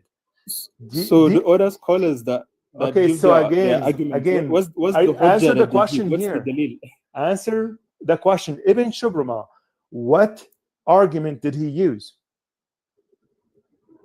What argument do other scholars use? Can we go over that first? Because I wanted us to go over the arguments, and then I can. We will get there. Yeah, but you wanted to jump, so I'm not jumping. It's you who brought us to Ibn Shubrama. You're the one who brought us to Ibn Shubrama. And as soon as I talk about Ibn Shubrama, you have no clue how did Ibn Shubrama get to that opinion, because he doesn't know himself too. He just probably had a daughter, and he's like, "Oh my goodness, I can't do this." So that's probably why. You're doing great. Keep it. So I can also give you a Sheikh Ibn Again, Uthaymeen, who died in 2005. He holds to that position. I don't care so about. I have a classical no, scholar. I don't care. I don't care about a modern day scholar. So you're gonna have to tell me again about Ibn Shubrama, how he got there. Unified to consummate when they reach Can I speak? Can you tell me how Ibn Shubrama got there? He got there by not agreeing with the other scholars because their arguments are not strong. How? Yeah, because How? all the other scholars that we have Show in it. Islam. So Show can you tell me what Show it. hujjah? Yeah, I'm going to show you. Like why are you? Show me. I Just don't know stop why you're talking. aggressive. No. Stop Have I been talking. disrespectful to you? No. I mean, I'm just trying to have a conversation. Because you're okay. Here's why. People that just waffle around and don't know what they're talking about makes it really hard to talk to, because they just want to talk and fill the air with non-information. And non-information is like, oh, there's a mujtahid and I can use a mujtahid opinion. This is just empty words, because in reality, this is not how Islam functions. You don't just accept a mujtahid just because. A mujtahid has to also be agreed upon. You can't just take one opinion of mujtahid and move on. So, because you have a multiplicity, and Travis, could you pull verse 5, 154, please? Sorry, not 5, 4, 154, I believe. Yep. And I'll show this guy that Ibn Shubrama is actually meets this criteria. Oh, and really quick, the Hanbali school agree that the girl can even be under 9 years old. Ahmed Ibn Hanbal unified the school and say, well, just wait until they're 9 and it's like automatic puberty. So it's the majority of the scholars in his school say that the conditions to consummate a little child is based on her physical ability to endure it. She doesn't even have to be 9, but this is how Ahmed Ibn Hanbal unites them and says, well, just wait till she's 9 and then toss her little butt right into the bed. So let's go to, what verse did you ask for? Remember, he's got the Qur'an to deal with next, Paul. What are we going to for? 4:154. So in 4:154, it talks about that the way Muhammad and the scholars have understood the Quran is the right way. And then we're going to show that the scholars of the Quran understood it this way, and then Qadi al-Kufa, Ibn Shubrama, is actually fallen under the category of kafir, because he goes against the one that understands the Quran. Paul, if you are going to takfir one of my scholars, I'm just going to have to wait. Hold on, I'm going to show you Imam Shafi's view in a second. Ibn Shubrama is from among the Salaf, and we are asked by the Prophet to follow them. So if you are going to takfir my scholar like this, I'm just hold on. Okay, let's ask you a question then. Who's a greater scholar, Ibn Shubrama or Ubay ibn Ka'b? I mean, what do you mean by greater scholars? Who's closer? Hold on. Who's closer to Muhammad, Ubay ibn Ka'b or Ibn Shubrama? Ubay ibn Ka'b is Okay. closer to Prophet Muhammad That's sallallahu right. alaihi wasallam. So And is Ubay, Ibn hold on, Shub, let's and ask Ibn you another Shubrama is question. closer Let's to the ask you Prophet another and question. Imam Ahmad Can bin I say Hanbal. something that Ibn Shabrama didn't forbid it? He said لا يشرع تزويج الصغيرة إلا إذا كانت هناك مصلحة راجعة في ذلك. That's mean it has to be useful thing. Like if the father want to give her his daughter to get money, that's a maslaha. The quotation that I have. That's what he exactly said. Put it on What the is text. your source? I took What it is your copy source? paste. What is I your took it reference? copy paste. What is your reference? What is your reference? Where did he say that? Do you want me send it to who in text? Like No, you I can just cannot put tell us. linky here. You can just tell us where did he say that? Because I can give you where he said something different, and I can give you. Hold on a second. Just a It's second. funny that you're asking for a source and you were unable to provide a name for like 15 minutes. Exactly. But I will give Travis the link. I will send it to you in the message. I don't know. Is that okay? Yeah, and I'll try to put it up. Okay. So you can just tell me the book, and I'll see if it's the same book that I'm cutting from. It's easy. Yeah, and he said, and she says that he says that it needs to benefit the girl, and that sounds more about like Sharia. If the father finds All scholars say the finds whole it purpose beneficial. of all scholars say the whole purpose of allowing this is if no, there no. is. He didn't All say scholars benefit the say girl. this. He said if there is a benefit. He didn't say benefit the girl. All If there scholars is say a this. benefit. All scholars say this. It's not only Ibn Shubrama. All scholars? Yeah, they. Okay, so Yes. they all agree. All scholars? You just agreed with us. Thank you. I mean, all scholars that actually you think that allow it, but she can maybe give us the reference first because I can tell her that he did not say Wait, that. Ahmed Ibn Humble allows it, bro. 9 years old. I don't understand what this guy's doing. I sent you the link. If you can open it, I will point at where is it exactly. I got you. All right, hold on. Guys, next time anyone asks about like understanding of the Quran, just refer them to 5:154. And when you read 5:154, it talks about consensus and the way that Muhammad and his Sahaba understood it. Ubay ibn Ka'b, sorry, Jedidiah, I'm just going to go over this point quickly because we were almost there. Ubay ibn Ka'b, the one of the way higher than Ibn Shubrama, way higher. He understood the Quran and memorized the Quran according to Muhammad. Yes. So according to Ibn let me finish. Uthaymin, Let me finish. Ibn Uthaymin actually agrees, and I'll show you Ibn Uthaymin saying that shows that I can tell you what he actually says allows about Ijma. children. I can tell you what he says about Ijma. That's Okay, the point. dude. With Mayin on speed dial, friend. Just one Hold second. on. So Ubay ibn Ka'b have talked Muhammad into revealing this verse. Ubay ibn Ka'b, your memorizer of the Quran, the one that memorized, and I think he understands the Quran better than Ibn Shah. According to Ubay ibn Ka'b, when you call on these big bearded scholars and it's they not. bust you, According to Ubay ibn Ka'b, it's not, and I can tell you that. Oh, really? You are Asbab wrong al-Nuzul again. al-Wahidi. Let's read Asbab al-Nuzul al-Wahidi. Yes. I can disprove the Okay. Asbab al-Nuzul for you. So, Is that easy? just That's wait why for I everybody. don't know why Ubay you ibn didn't let Ka'b us is to go not. step by step, and now we have to go back to that Ubay is point. the one who went to Muhammad and asked him about the little girl. Yes. So are you kidding? Yes, and then So, we have proof Jedediah, that the chain of that where we narration at? is not Hold on. completed. It's cut. Everything in Islam is daif, friend. Even the scholars you're bringing are cooking you. They become daif in 3 seconds. And Where all the we at? scholars use that as Hold the on. Asbab You al-Nuzul as done their try to use dudes that reject you. Let's go to this one. Where we at? It's. I don't know what are you. I really think it's not down. fair. I This think is the where you. viewers can clearly see that I'm not Okay, go down a getting little, like a fair chance little to by speak. little. Hold on.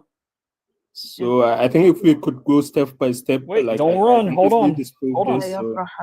Hold on. I'm The being only guided. issue is I'll tell you what's the لا issue. يشرع تزويج صغيرة here ثانيا لا يشرع إن كانت هناك مصلحة. Here that's Ibn Bashrama who said that. Shabrama, yeah, that's what he said. Okay. Boom. That's boom, if there is a useful thing coming to the family. What book is this? That's a Islamic web page. Yeah, but we So don't guys, take this is web Islam pages. We take question. sources. Hold on. We take This is books. We take Islam references. QA question I 178-318. So I don't care about that. With all due hold on. respect, I need Hold on. I need the book. Your madhab says you can sleep with little kids. Stop lying. We're gonna show I don't you follow. right I don't now. hold to that position. Do I You have just to? said you follow the Hanbali madhab. Then you Yes. threw them under the bus. Yes, Did I anyone follow catch them on that, a boss? lot of things actually, but not on this. I do not hold to that position. And I'm not also saying that they are completely wrong because they have their wisdom and reasoning behind all those things, and we can go over that. But my point right now is not about that. She has to give me the book where Ibn Shubrama says this, because Ibn Shubrama in Al-Muhalla bil-Athar. Wait, did you give us a book? Page 938. Yes, I'm going to give you like a reference of where he says this. And he says, like, it's not permissible for a father to marry off his young daughter unless she has reached puberty and given her permission. So Ibn Shubrama is a classical scholar. Wait, He is closer to the no. Prophet than Imam Ahmad bin Hanbal. Yes, You're lying. We want to see in it. Al-Muhalla I don't believe you. bil-Athar, he said, I don't believe you because because I don't believe you. We Can you want to see prove it. Yep, because all 4 schools say that the father can give off away her child bride without I her want to see the permission. book. And that's Yes, We want ijma. to see it. I want no, to see it's the not book, ijma. It's not ijma. It Show me is. one Ijma. scholar that It says is. You're lying. ijma. Show me. It's not an I want to ijma. see the book. Show us the Do you know? source Do you know? before. Do you know what ijma means? Yeah. There's no. Here's the funny thing. You're laughing. I know it's laughable actually. You know. In Islam, there's no ijma about ijma. Everyone have a different opinion about ijma. I've been looking into this, and it's like the most ridiculous thing that you guys say. You guys should never claim ijma. Anyways, yeah. So what I ijma? want to see Some the people book. will say it's every scholar has to agree. Some people will say it's the majority of scholars. Well, Muhammad himself. The 4 imams agree. No, majority Some will say it's the 4 imams. of The scholars majority. just means jamhur. So there is a difference between jamhur And there's a debate about that. difference between Because al-ijma. how do you takfir a rogue scholar if you're not going to use the consensus? No. I'll tell you why we're speaking over you. Here's the issue why we're speaking over you.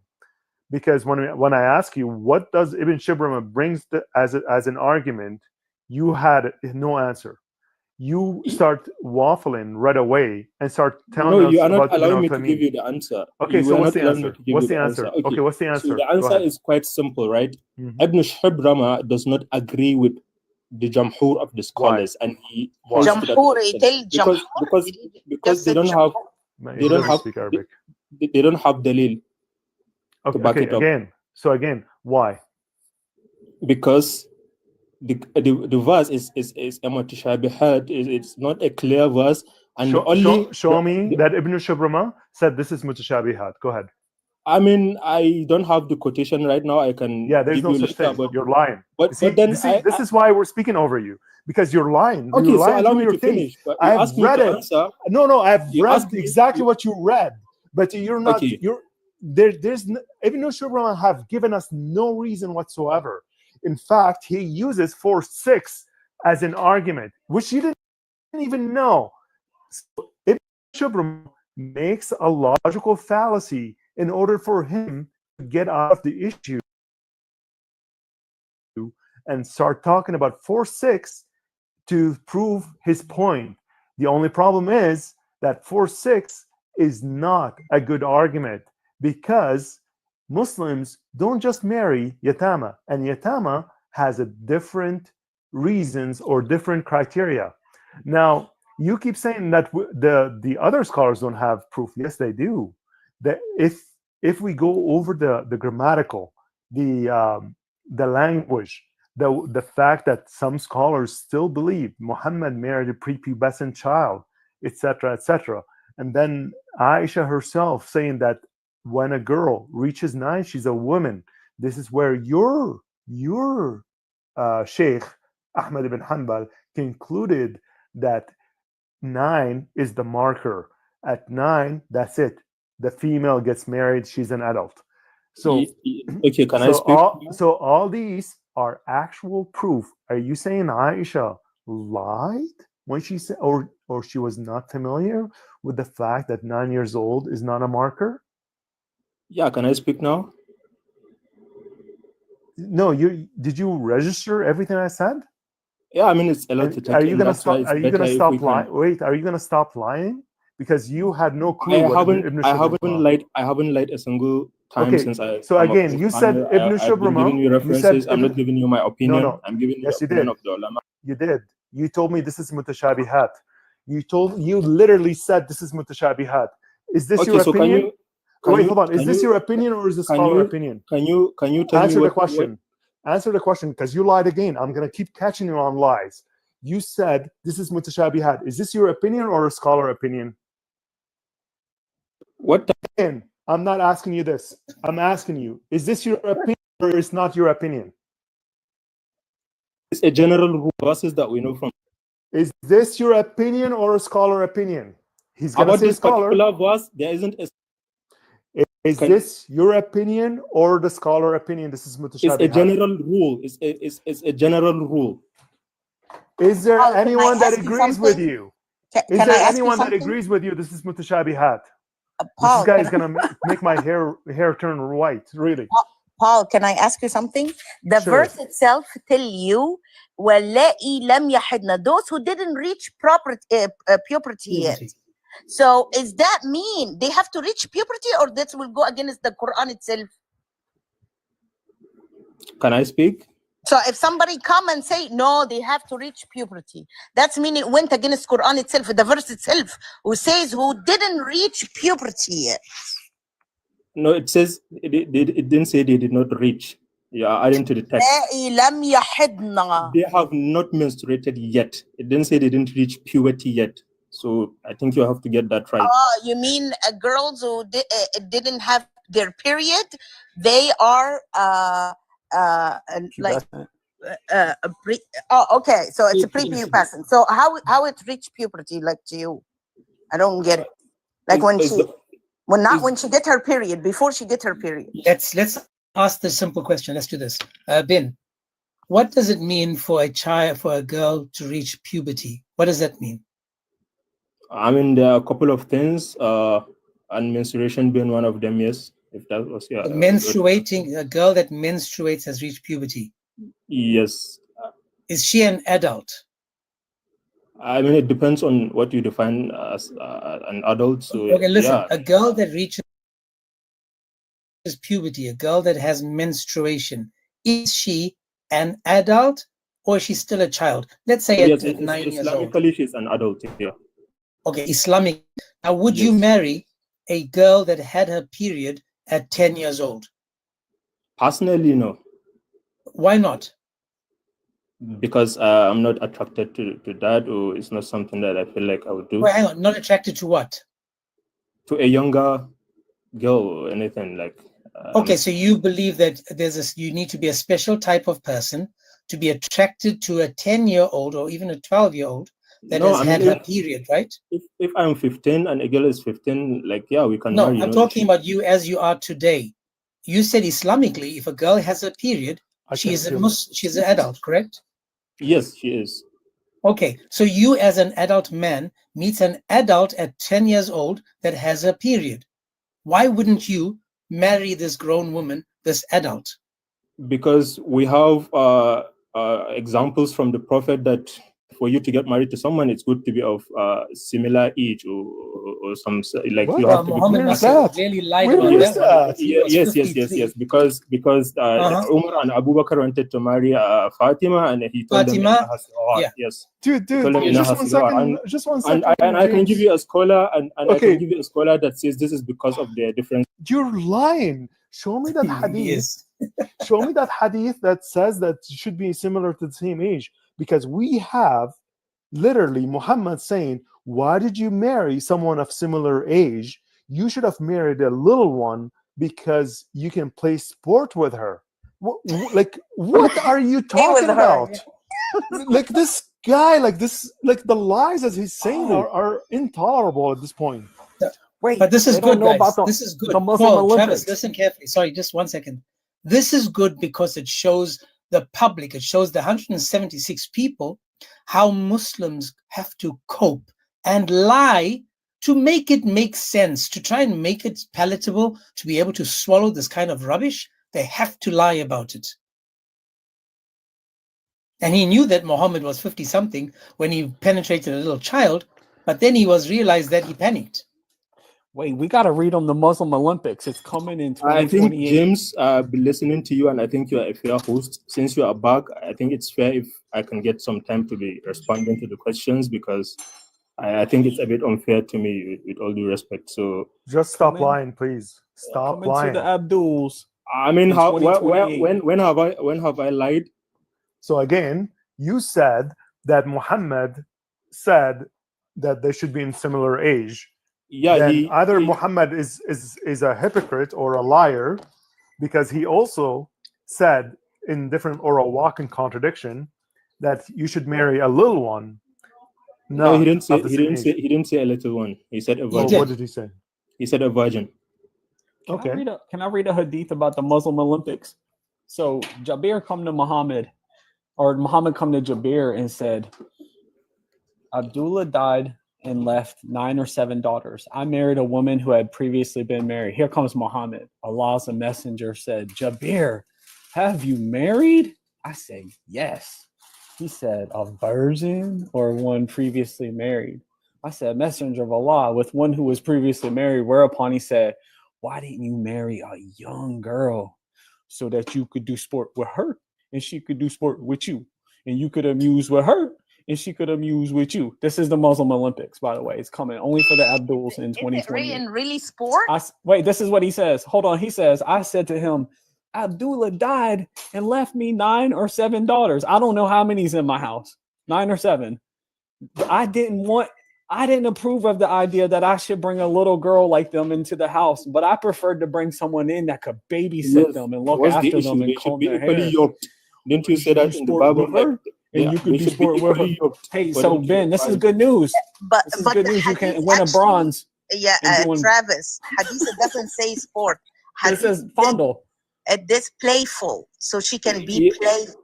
Yeah, if you are a virgin in Islamically, you are also advised to marry a virgin. What's the issue? I don't see why that is wrong. Just his those question- and that's the virgin. It doesn't mean she's virgin. Al-Bikr What's the doesn't mean issue? she's virgin. Focus on Jabir's response, everyone. He said, dummy, I don't need another little kid in the house. I need someone that can look after them. Muhammad was saying, Jabir, why didn't you marry a little kid so you can fondle with her and she could fondle with you? You could play with her and she could play with you. So this is a Muslim standing on the podium in 2028. They got a bronze medal. Yay! I won Muslim sport. Look at me. Can I get the chance to speak? Guys, we're gonna give him a chance to speak, but before we do that, my brother, just give me 10 seconds. I just want to show you this as well, and then of course you will speak. But notice we're giving you sources, right? So it said again, Abdullah died and left 9 or 7 daughters. It's the same thing, but I want you to see this where it talks about the sport. It says, he said, I therefore did not approve of the idea that I should bring a girl like them. See that? He didn't want to bring a girl like them, like the children, but he wanted a woman to look after them, not a child. So he said, basically, don't let me marry a child the same age as these children. Let me marry a woman so that she can look after them. Now, Ben, brother, whatever you say now, please do me a favor. Please bring evidence so that we can read it as well. Don't say anything without evidence.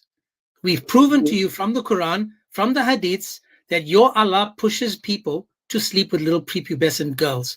Now, you show me that I'm wrong by presenting evidence, please. Sure. So in Sunan al-Nasa'i 3221 is a Sahih Hadith. Is when the Prophet was asked for the hands of Fatima in marriage by Umar and Abu Bakr, and he told them, Innaha sighar. That's only for his daughters. See? Well, Al-Qari provide like an interpretation for this tradition, and he says that the meaning is that she was too young to be suitable for the older age of Abu Bakr and Okay, Umar. stop for a second. Stop for a second, brother. Stop for a second. Can you tell me 1 second? To Ali, who was of suitable age. Ben, listen I to can me. give you the source for that. Wait, hang on a second. Was Fatima older than Aisha? I mean, yeah, she was at the Okay. time we were So watch speaking. this now. You just agreed that Fatima was older than Aisha, but Muhammad married Aisha when she was younger than Fatima. How old was Fatima? Yeah, the Prophet married her when she was 6, and they consummated at 9. But Fatima. How old she was was Fatima? she was around 12 to 14 at the time. It depends. No, she was 16, and Ali consummated the marriage when she was 18. Give me a source for that. I'm not Shia. Like, do you even know what you are saying? No, that's not Shia. That's Sunni sources. so The Shia according say to the us- opposite. The according to Shia us- says the opposite, by the way. No, give us a source. Don't just say words like I will get you the source right now. Just a second. Okay. According to us, she was Bring that, the Ben. most Ben, the pay most attention. reliable Ben, source is that Ben, she was pay 12. attention to this now, right? So what you've done now is you've said to me, Aisha was younger than 12. You said 6 when Muhammad married her, penetrated her at 9. Even at 9, she was younger than Fatima at 12. But Fatima was too young to get married. Now, once again, Allah comes to the desperate need of Muhammad, satisfying his needs opposed to other people's needs. Now, if a 12-year-old is too young for Abu Bakr, how do you now make it make sense that a 6-year-old is old enough for a man that's 53? Please make that make sense to me. Yeah, because we believe that the Prophet's marriage to Aisha was a divine commandment from Allah, and there's a lot of Explain yes, this. and there's a lot Penetrating of a child. wisdom. How is that That's divine? How is it divine to penetrate a child? Because Allah told him to marry her, and there's a lot of wisdom Allah behind pushed it. for pedophilia. Allah pushed for pedophilia. I mean, we don't call it that, and I would appreciate it if you don't disrespect me, because I have Not calling a spade a spade. According to you, you wouldn't sleep. No, Ben. To you, Ben, yes. pay attention. To us, a divine commandment. We You don't. wouldn't sleep. You said to me you wouldn't marry a child, a 10-year-old, because you're not that way inclined. Meaning, you have to be a special type of person to penetrate a 12-year-old, a 10-year-old, even a 9-year-old. You said you wouldn't do that because that's not who you are. Meaning, No, because the Muhammad Prophet advised us not type to of do man that. Actually, was attracted to these children, and what did he want to do with them? Sorry. Is Muhammad the best example to mankind? Yeah, he is. Okay, is sleeping with a 9-year-old part of him being the best example? I mean, he married 9 wives. Did he ask to marry 9 wives? Answer that question. Pay attention. I've told you that Answer the question I asked you. That's if an Muhammad exception. is the best example to mankind, and him Yeah, sleeping with Aisha is part of him being the best example, you just turned your back on the man that you claim to be the best example because you didn't feel it was okay for a grown-ass man to penetrate a child. No, anything that Allah has commanded, I'm okay with, and his marriage to Aisha, I've already told you that yes, it's a divine commandment. Allah commands you to sleep with a child. There's a lot of wisdom behind that, and yeah, that's my position. Tell me, what is the wisdom? What is the wisdom? I mean, according to our tradition, there are a lot of wisdoms, as you've already had. Name them. Dude, listen carefully. I'm not letting you go. What is the wisdom in a grown man penetrating a child? Please. There's a lot of wisdom, and I think you've heard of them all before. What is the wisdom for Muhammad penetrating a child? Tell me what the wisdom is. Help us all understand. I mean, yeah, she was one of the most. What is the wisdom with him penetrating her? Of ahadith that we have, and yeah, as I've told you. What is the wisdom of him penetrating a child? Please, what is the wisdom? I'm telling you the wisdom behind the marriage, because we how does learn it help? a lot of. Tell me, how does it help Islam? We learn a lot. We learn a lot about. How does he penetrating Aisha at 9 help Islam? What is the wisdom? What did we learn from this? Tell me. How much wiser did we get? Tell me. Why are you not allowing me to speak? Am I being interrogated, or am I here to have a conversation? Answer the question. Yeah, what did we learn? What wisdom did we gain from Muhammad penetrating a child? Yes, for example, we've learned a lot of things from her about fiqh and about how we should do our religion that we will not get. That's not what I'm talking about. The penetrating of a little girl. What did we learn This is from that? insane, James. Like, if you learn from her from fiqh, then she said when a female reaches 9 years old, she's an adult, she's ready to be married. Like, when make did up she your say mind. that? Stop. When did she say that she is ready to be married? Are you adding to the hadith now? Or? There is a hadith where Aisha There's a hadith. I can show you the hadith that says She when she said that reaches when 9. she is 9, she's ready for marriage. Look, hi guys, hi everybody, hi Bin, how are you?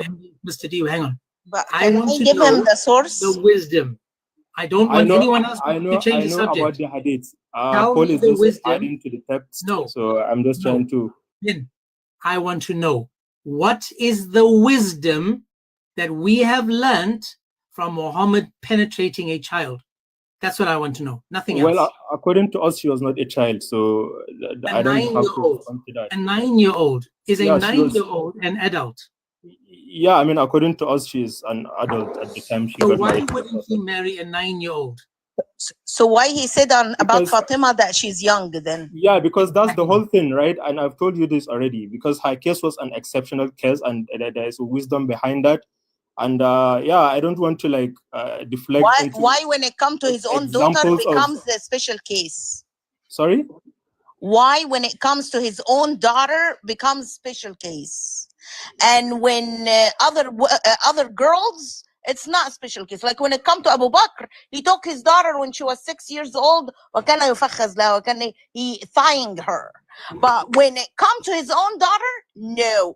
And you ask it for the source, تاريخ دمشق, تاريخ مدينة دمشق, volume 3, السيرة النبوية, page 157. It That's the says source for what? what? That is the source for what exactly? For that Muhammad give his own daughter when she was 18 years old to Ali, after Abu Bakr, who's the father of Aisha, that Muhammad took his daughter. So you are giving me from, Fatima. Listen, ask it for Fatima, and he told them, no, Abu Bakr, you're too old. Although Abu Bakr is younger than Muhammad, yet it was too old. And Fatima was older than Aisha. But for him, was too young, because when it comes to his own daughter, it become completely different. It says like exactly like this. فقد كان عمر سيدة فاطمة الزهراء رضي الله عنها وصلى الله عليه وسلم على أبيها عندما تزوجها علي رضي الله عنهم وكرم الله وجهه 18 عاما. That's me. That's a Shia book. Try again. That's a Shia book. Try again. That's not Shia. Sira Dimashq, that's Sira Nabawiyya. Yes, it's Shia. That's not Shia, honey. The Yes, Shia it say, is. the Shia Yes, it says is. that Fatima married young. That's what the Shia says. That's a Shia book. Try again. Honey, the Shia say the opposite. فاطمة وبنى بها صلى الله عليه وسلم رجل بعد ما قدم. Show me any Sunni scholar that says she is. That's a Sunni. That's Sunni. Yeah, it's a Shia book. I'm telling you. I'm telling him that's Sunni. That's Sira Nabawiyya. It's Sira Nabawiyya. What is that Shia? That's Sira Nabawiyya. Yeah, anyone can write Al-Sirat al-Nabawiyya. We also have Sunni Sirat al-Nabawiyyas. So I don't think that's a valid Here argument. Paul came with the, okay, show him Paul. Okay, so you said and Al-Bayhaqi says in the Sunan al-Kubra. So Al-Bayhaqi in the Sunan al-Kubra, volume 2, 433. Oh, I can't read it, man. Hold on. روينا عن عائشة أنها قالت إذا بلغت الجارية 9 سنين فهي امرأة. If a girl reaches 9 years old, then she's a woman. And she says you also said she said that she can get married. Can you show us that part of the text? Genius. So if she's a woman, that means she's not a prepubescent anymore. You just said, Ben, that if she's 9 years old, she's an adult. You said that. No, but he said that she said when she's a woman, when she is 9, she's a woman and she can get married. And Okay, hold on. So is there any rules? He did not Is there say any that. rules? Okay, You can say answer that this he question deduced that then. from Dude, her statement, dude, but he did this not guy, say like, that. I can't deal with this. Okay, again, show me a single rule that if a girl, a prepubescent, become a woman, she's no longer valid or she's not able to be married. Show me a single rule in Islam, the whole corpus of Islam, even Ibn Shubrama. Anybody that says when she reaches not puberty, when she becomes a woman, is she allowed to get married? No, I did not say that. I just said that you added to the text, and that's all I'm saying. But what did I add to the text? What did I add to the text? She said when she is 9, then she is a woman and she can get married. So you added the Which part of is getting what? married. Oh my gosh! You never James, said that. please You calm me can down say that before I you actually deduced like, that was from not the lose it 9 on when you. they got married. Well, That's just the give, problem. let me jump in there. Let me jump It in was there. not 9 when they got married. That is the problem. You guys got it all wrong. Okay, thanks for coming, bro. I'm trying You to got it figure out wrong. something. So just watch this. So, Ben, this is what you said, right? You said that a 9-year-old is an adult in Islam, correct? Yeah, according to this interpretation, yes. Beautiful. Can a 9-year-old adult get married? Sorry? Can that 9-year-old adult, can she get married? No, according to the position that I'm giving you, and When what she's is 9 the years reason old and why she's an adult, what's stopping her from being married?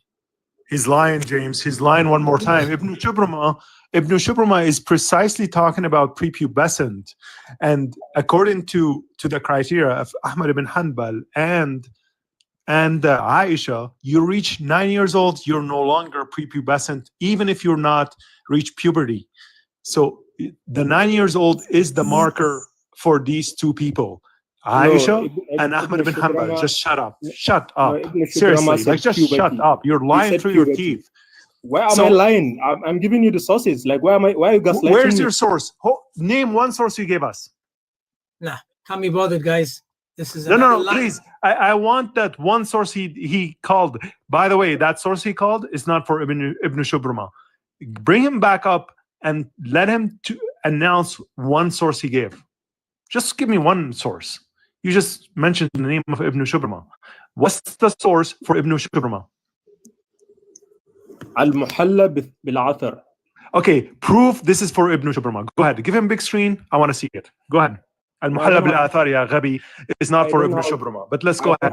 I don't have a camera access. So oh, you don't have a camera access? No, you do have camera access. You put it on your screen. Show me that Al-Muhalla bil-Athar is for Ibn Shubrama. Yeah, you can check the followers that I have. Yeah, show me a single person that says Al-Muhalla bil-Athar is for Ibn Shubrama. Okay, prove to me that he didn't make this statement in the book and he was not quoted. Again, is the book Al-Muhalla bil-Athar for Ibn Shubrama? I mean, you have to prove to me that he didn't make this statement in this book, or this statement was James, not quoted from this book. Are you listening?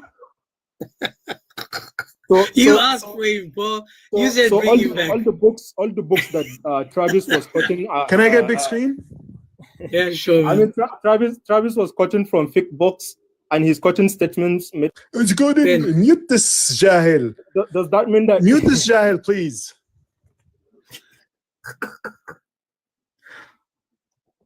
Who writes this book?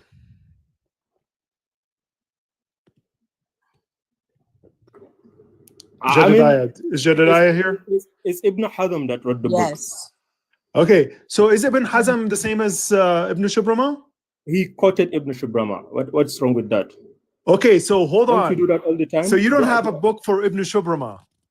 Like, wait, hold on a second. So it is okay to use secondary sources. So when we use secondary sources that said, this is what Ibn Shubrama said, then you have to accept that too. You didn't bring a book from Ibn Shubrama. I gave the you whole a book time from you were Al-Muhalla bil-Athar, and you had no clue who wrote Ibn Al-Muhalla bil-Athar. No, you had no clue. I'm telling you, he's quoted in that book. Like, now you're changing it. I thought, wait, hold on. I thought that Al-Muhalla bil-Athar is for Ibn Shubrama. You just said that 2 seconds ago. Did I tell you like it's by him? When did I say that? Can you? Oh my gosh. Pull up the recording. I said this is quotation from Al-Muhalla bil-Athar. Okay, can you show me primary sources where Shubrama actually wrote it in his own book? Does he have a book? Wasn't me. I think Amin had enough of that. But notice, guys, the wisdom of sleeping with a child leaves you with a brain like that, where you find a 9-year-old is an adult, but you wouldn't marry her because you're not that way inclined, right? Notice that you have to be a certain way inclined to marry a 9-year-old, let alone a 6-year-old. And then you ask for evidence, and then their brains turn to mush. Bro, what's the wisdom behind sleeping with a kid, man? That's like what we I want were, to know. we were trying to listen, and my fiance was losing it. Exactly. What is there any Muslim that tells me, now again, this is where the problem starts with Muslims. They try to justify the filth of the Quran by trying to make it make sense. Now they say there's wisdom in penetrating a child. No, she's not a child. I'm sorry. 9-year-olds are adults. So in Chuck E. Cheese, there's a ball maze, and there's like all kinds of like ball pits, and then there's like a maze, a plethora of like little plastic slides you got to navigate through. The only thing that a child bride would be good for is to teach you the best way to get through that without getting stuck. Especially if you're old and fat and have like a dad bod or whatever, she could show you the way around, show you the ropes. And she gets to eat off the child menu. Everywhere you take her, she can eat on the child menu. So guys, thanks to Amin, this is all on TikTok, on YouTube. Imagine, I'm just so grateful that now people can go back and listen to the rubbish that we are exposed to every single day by these Muslims, the lies, the coping that they have to go through to make it make sense. I am now going to make it my mission to find the wisdom in penetrating a child. That's going to be my thing. What is the wisdom? Sorry, go on. Muhammad also agrees with you when he said that about his own daughter. He would not do that to his own daughter because he know how dangerous it is. We have 22,000 girls dies every year because of early child marriage in the world, because of this cult. Because of Muslim Olympics. She sport with you. You sport with her. And she could amuse with you, and you could amuse with her. You could do sport with her. Like, what is this, bro? The Abdul Olympics is wild. Just want to point out that I at the times, hold on, I'm sorry, you can talk to me. A lot of times we're speaking with Muslims who have been influenced by the West, right? And they still shock us and break our hearts. And you still see them doing the halal hopscotch, trying to justify these actions. But can you imagine what people are like, and like somebody, like a man who was born and raised in an Islamic country and wasn't exposed to anything outside of what he knows? It's really sad. This is the reality of these little girls. It's horrifying. You know what else is coming to the Muslim Olympics? They're going to put an Abdul in a circle. You remember the Night of the Jinn? Yeah. They're going to put an Abdul in a circle, and he's going to get a saddle put on him, right? He's going to be down on his hands and knees. And wait, how do you do this? He's going to be down here like this. And there's going to be another Abdul on top of him, like when Muhammad had the jinn on top of him. He's going to buck for 8 seconds. And whoever can hold on all night long, that Abdul, he's going to get the gold. Coming in 2028, the Muslim Olympics. Guys, sorry, I mean, just 1 second, bro. Mr. Dees, you were going to say something. Go on. I've been in this life for a little while now. I'm Muslim. I'm part of the Abdul Olympics. Welcome. I was in your life previously. James, I believe you're from Cape Town. We met before. Durban. Say again? Durban. Yes. You're from South Africa as well, bro. We have spoken on a live before. And when we were on the live, you gave me some translations of Surah Fatiha. I actually went back to check the translations only to find out that I was misled by you guys. Hang on, Al-Fatiha? Hold on. Before I finish now, I don't want to say misled because that could be incorrect. That could be your translation that you have and the one that I received is different. But I went on Google, any Google site, and I was able to get the translation of Surah Fatiha. Hang Now, on, the Aisha topic you guys are bringing up right Brother, now. I'm in Hold on. Google now. Tell me, what did you search and what did I say? You said Surah Fatiha.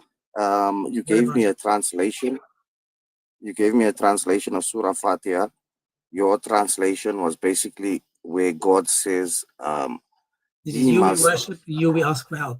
Yes. And when I went into Google, that's not what I found. Okay, let's see what the So, Quran says. Hang on a second, hang on, watch this. I'll go straight to the Quran. Watch this. Sure. We don't skip, we skip everything else. We go to the Quran. no, but after this, do a Google search. After this, straight after Okay. this, do a Google No search. worries. So this is what the verse says in our 1.5. Now we've got Arabic speaking people, 3 people. No, on no, the line. I'm not bothered. I'm not bothered with the Arabic speaking No, but people hang on. because I'm just obviously- showing you. Hold on. Everything. Hold on.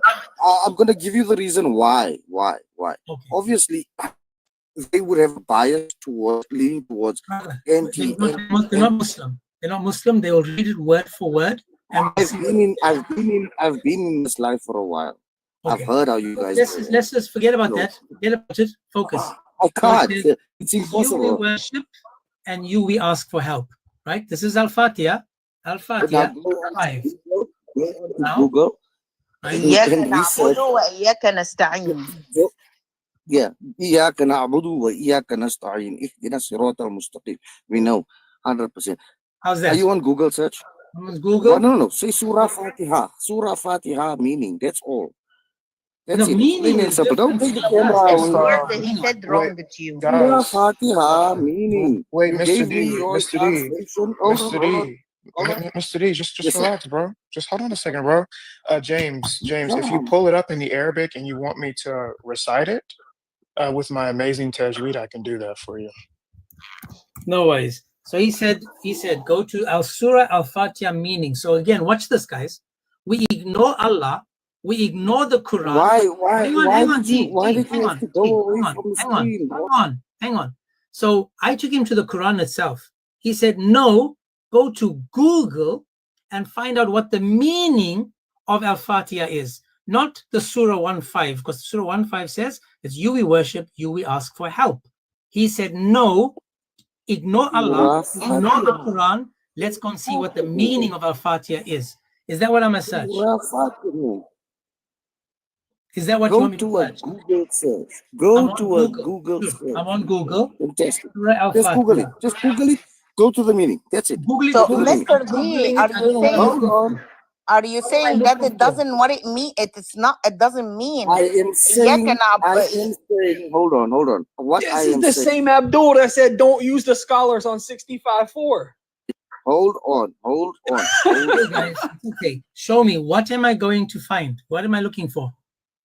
What you're looking for is the meaning you've given to me, the translation you have given to me. He just said the translation right. He just said it right. James said it right. Exactly. That's what it means. So go on to Google and check the translation of Oh my the Google God. site. What am I looking for? I searched. What am I looking for? Look for the meaning. What am I looking for? You guys. Why don't you tell us the meaning? It is you I worship. Why don't you tell us the meaning, bro? Go ahead, dude. Tell us what you found out in your research. Say again. What's it, Travis? Say it again. Say it again. Just tell us what it means according to you. It is you alone I worship, and you alone.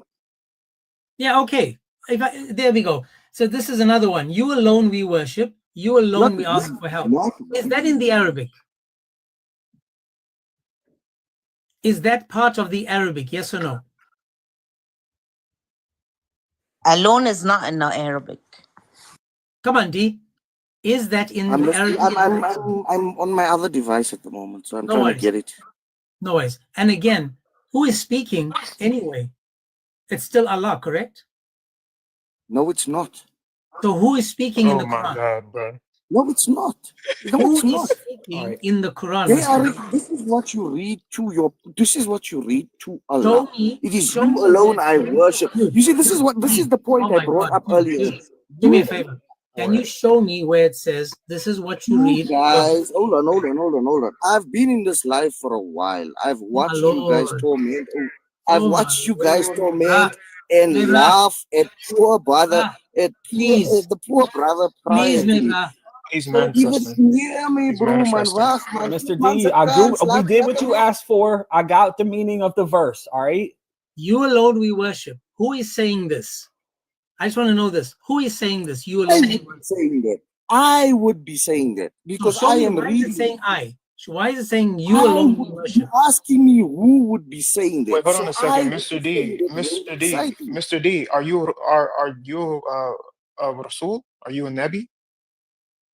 Why must I be Did a you Nabi to receive? recite Surah Fatiha? Hold on. Hold on a second, because Why apparently would this is given to hold you. on, hold Hold on. on a second, bro. Just relax, bro. Apparently this is given to you, right? Why do I have to be a Nabi Because to we recite asked Surah you a Fatiha? simple question. We asked, who is the one saying it? You said it's me. So that I means would that be the one Allah gave you saying the it. See wahi, right? Allah gave it to you. Okay, fine. I'll agree with you. Allah gave me the wahi. I'm the Nabi. Fine. I'll Allah entertain you. Yasahil. Bro, he's agreeing with me. Hey man, kick this guy, bro. This Hey, is wait, this no, is crazy. he asked for the meaning. This is what I Googled and this is what I found. I found that Muhammad was doing poo-poo. No. Hold on. I Wait, honestly don't you trust get that. out of you get on that mute button. You asked for this, you lay there and take it now. This is what I Googled. I found your prophet out doing poo-poo while getting chapter 1 of the Quran. You asked for it. All right, so this gives us the meaning that Muhammad, may Allah bless him and give him peace. Whenever he used to go out, he's doing poo-poo right here, everyone. He's doing poo-poo in Arabic. He used to hear someone calling to him, "Oh, Muhammad." In other words, boo! And whenever he heard this, he would flee. So Muhammad's outside. Wait, hold on. You asked for the meaning. You asked for the meaning. Your prophet was in the house of Satan. Is this the meaning of Surah Fatiha? Hold on. Yes, your prophet was in the house of Satan doing poo-poo and getting Quran verses. He left. No, I kicked him. He's an idiot. The dude doesn't understand. This is the problem when it comes to Muslims like this, right? Especially when they're South African. They don't understand the Arabic, let alone the English, and they want to tell you what it's trying to say. He said we lied about it. The Quran itself says it's Allah speaking. If Allah is the one that's speaking, I'll bring you up again, D, but you just need to shut up long enough for someone else to speak. If the Quran is Allah's word coming from Allah, show me then, Mr. D, when you come up, show me where Allah says this is a prayer or this is what you must say. Right? I'm going to bring you up. This is what I want. It doesn't say anywhere in the opening "Hul." It doesn't say this or whatever. Like it's just a prayer apparently, but it's Allah saying it. It has to be.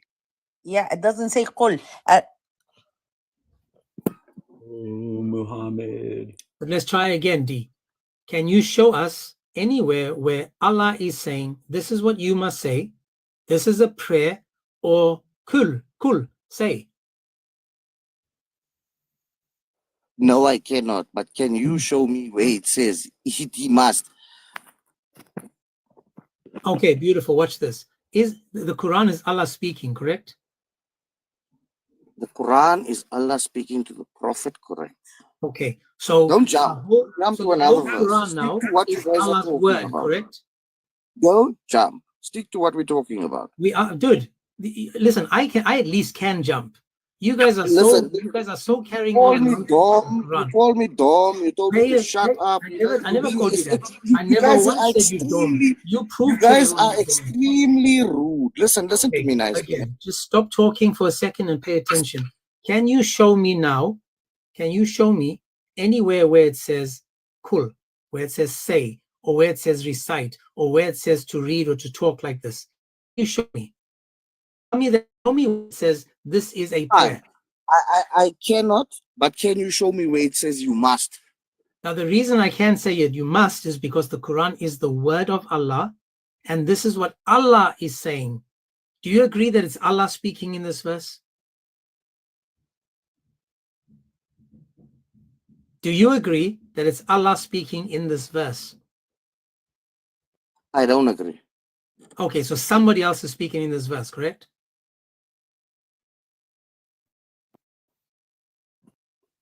I'm waiting. Is somebody, if it's not Allah, then it's somebody else, correct? It's a narration to Prophet Muhammad, and we will recite it. We as the following of his ummah, Try we again. will recite This it. is not the When word you of whoa, Allah. This is not Allah talking. Who is speaking here? it's Allah talking. It's Okay, Allah so it's talking. Allah talking. So does Allah say, it is you we worship and you we ask for help? Allah is telling you what to say, bro. Show me where it says that. Show me where Show it me says where this is show what me you where must it say. doesn't say that. Show me where it doesn't say What are you that. talking Show me about? where It's on the Allah says. screen. We're showing you Show where me it where. doesn't say Hold on, that. hold on. We're Show showing me you We're where it showing you where it doesn't doesn't say say that. it. Genius is the whole argument. That's what I'm saying, dude. Like, what's wrong with you? We're showing you where it doesn't say Your it. argument is baseless. You're basically telling me, show me where it says that he's saying you mustn't recite it, he must recite it, and then you're giving me the opposite of that. Watch this. Watch this. Man, Just, this just, is just. crazy, I'm bro. going to show you something because Bro, this is bro. what You happens. even come with Wait, hold on just a Aisha. second, Come bro. with the Aisha for D, Mr. please D, stop talking. hold on. So hang on a second. In the Quran, it also says. I know you guys love to bring Look, the Aisha D, one, so bring the Aisha one forward. please, bro. D, pay attention. In Surah 70:40, Allah swears by the Lord of the East and the West. Who is the Lord of the East and the West? Who's speaking there? He is the Lord of the East and the West. So Allah swears by Allah. So why doesn't he say, I No, swear by the Lord of the East and the West? Why doesn't he say, I You know swear what is by crazy? myself? Do you know what is crazy? Do you know what is crazy? Let me tell you something crazy. You want to hear something crazy? Jesus isn't even the most important person in the Bible. Oh Muhammad my was God, bewitched. bro. He's gonna go Muhammad thought to. he was having sex when he wasn't. That's crazy. Now imagine poor Aisha at 9 years old, 8 pounds 4 ounces, just born yesterday.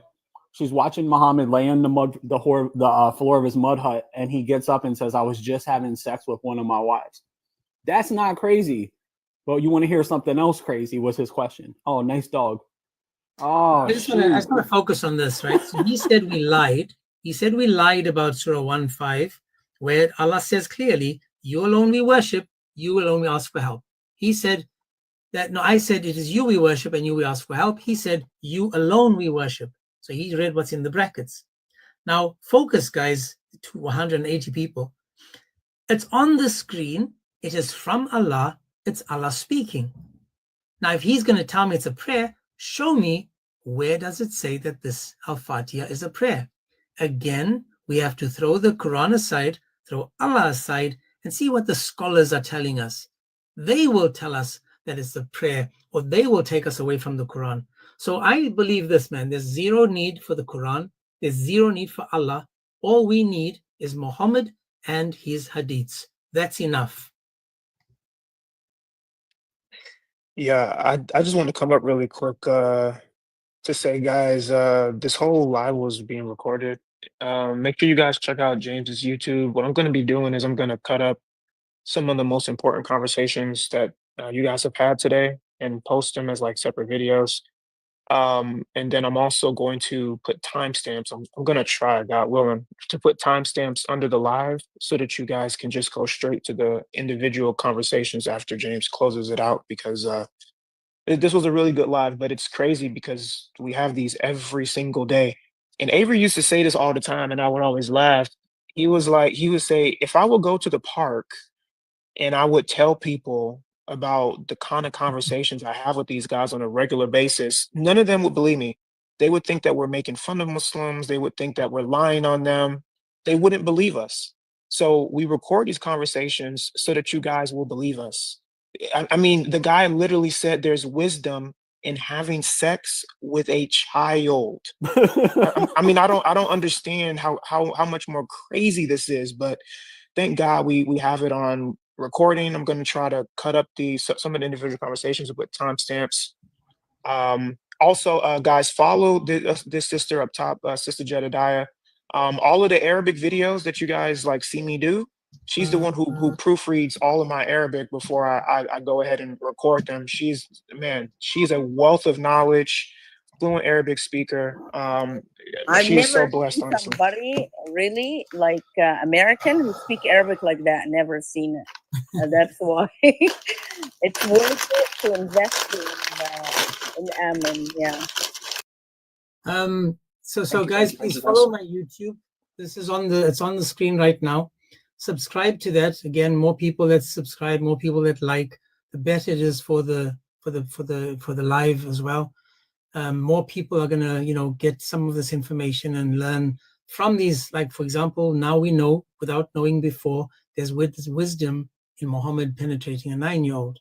This is important stuff, because I didn't know that there was wisdom in that. I thought it was just, you know, disgusting filth. But again, Muslims always surprise us with something new. So give all these guys in the chats as well a follow, please, guys. Okay, awesome. So I was able to translate the source he was bringing, and Jedediah is absolutely right. So this is the person he brought. It says it is not permissible to marry off the young girl unless there's a greater interest in doing so. And the same applies to the young boy. Yes. If So it's he was benefits cool. coming, so if a father say, well, I'm poor, and that's what the people in Afghan would do, and people in Pakistan would do. They say, well, we are poor, and in Syria and Iraq, the same thing. And we giving our child for marriage because we need help. Then this guy, that scholar he brought, agrees with him then. King Drake, before I end the live, bro, because I have been on now for a good few hours, you want to add anything, brother? Welcome. God bless you. What's up, Drake? Drake, you there? Maybe he came up on accident. Well, we got to think Yeah, about the 'cause he wisdom was- of marrying a child, bro. So I got a couple of things. They burn less gas when you haul them around in your car to Chuck E. Cheese, backwards and forwards to McDonald's so they can get a Happy Meal. So there's one. You guys didn't see that coming. One. There's a prime example of the wisdom. Two. They cost a lot less when you take them out to eat. They get to eat off the children menu. There's wisdom. Number two, save you money. They don't eat so much. And when you get on a plane, you can go in with the kids first because you know have kids. Oh, number That will three. save you Oh, time. yeah, true, man. There's the plane thing, and then there's number four. She's not going to be at home burning electricity all day because in America, they have to have babysitters when they're 6 years old. You got to drop them off at daycare, so she'll be burning their electricity all day. So, I mean, we can come up with all kinds of reasons. But with that, Travis, guys, I think we've had a fantastic day, a great live. Amin is gone. I'm not sure if he's going to end the live on YouTube, or do I have to do that? I think he has to do that. I think he has to end it. That's a good one. You get to claim your child bride on earned income tax credit in America. You get tax credits for them. You get money back. So please, guys, I appreciate you guys every single day. I truly, truly, truly appreciate you guys. And I thank you again for just joining us and following and, you know, sharing and you name it. You guys are just amazing. And I do appreciate you guys. Just thank you, and thank you again. Just know that everything we do, we will bring you evidence for, and just know that every day we learn something new about Islam. Today, there's wisdom in penetrating kids. A 12-year-old is not old enough for this guy, but a 9-year-old is good enough for Muhammad. His own daughter was 12. She was too old for Abu Bakr, but guess what? 6-year-old, that's okay. So anyway, guys, Jedediah, she's gone. Oh, Sajida, Paul, Travis, do you guys want to say anything before we end? No, let's just keep that. God bless all of you. God bless you. Let's just keep the other person in our prayers today because I think she sees that Islam is disgusting. Oh yeah, absolutely, man. I'm telling you now, there is absolutely no way that she is going to stay a Muslim. No way. She was ready with her claws out to defend or to argue Christianity today. So guys, keep in your prayers. Just remember that we are strong together. Together we are strongest. And that's right, Jax. And we know that we are never alone. That our God is always with us. We're never alone. Paul, you want to say anything before we end, brother? Pray for us as well, because I know we were a little bit impatient with these guys, but I think dealing with guys like them, where you're asking a question, you don't want to be around to listen to someone beating around the bush. You want a direct answer. So it's a flaw for us because we're impatient and or unable to actually handle the beating around the bush. So yeah, I'm looking back at it, I'm like, maybe I should have let them waffle a little bit more. But I guess because you deal with them for so long, it's like you really want a direct answer, and that's it. But yeah, God bless you all. God bless, everyone, and yeah, that's it. Yep. God bless everyone. Yeah, thanks for having me, James. God bless you all. God Have a good bless. day. One more time, guys, there's 150 something people still in here. Please, YouTube, follow me there. We want these lives to go out there. You see, our lives are slightly different. We'll have a long life with a whole lot of different people. And I promise you, the more people we get up here, the more messed up it gets, because you notice how they just have to run, deflect, and lie. But we allow them to because we want to expose it.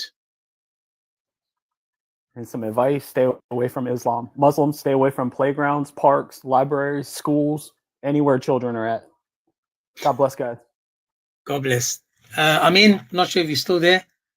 Are you there, Amin? Let me just see. Maybe he's ended the live. Let me just double check.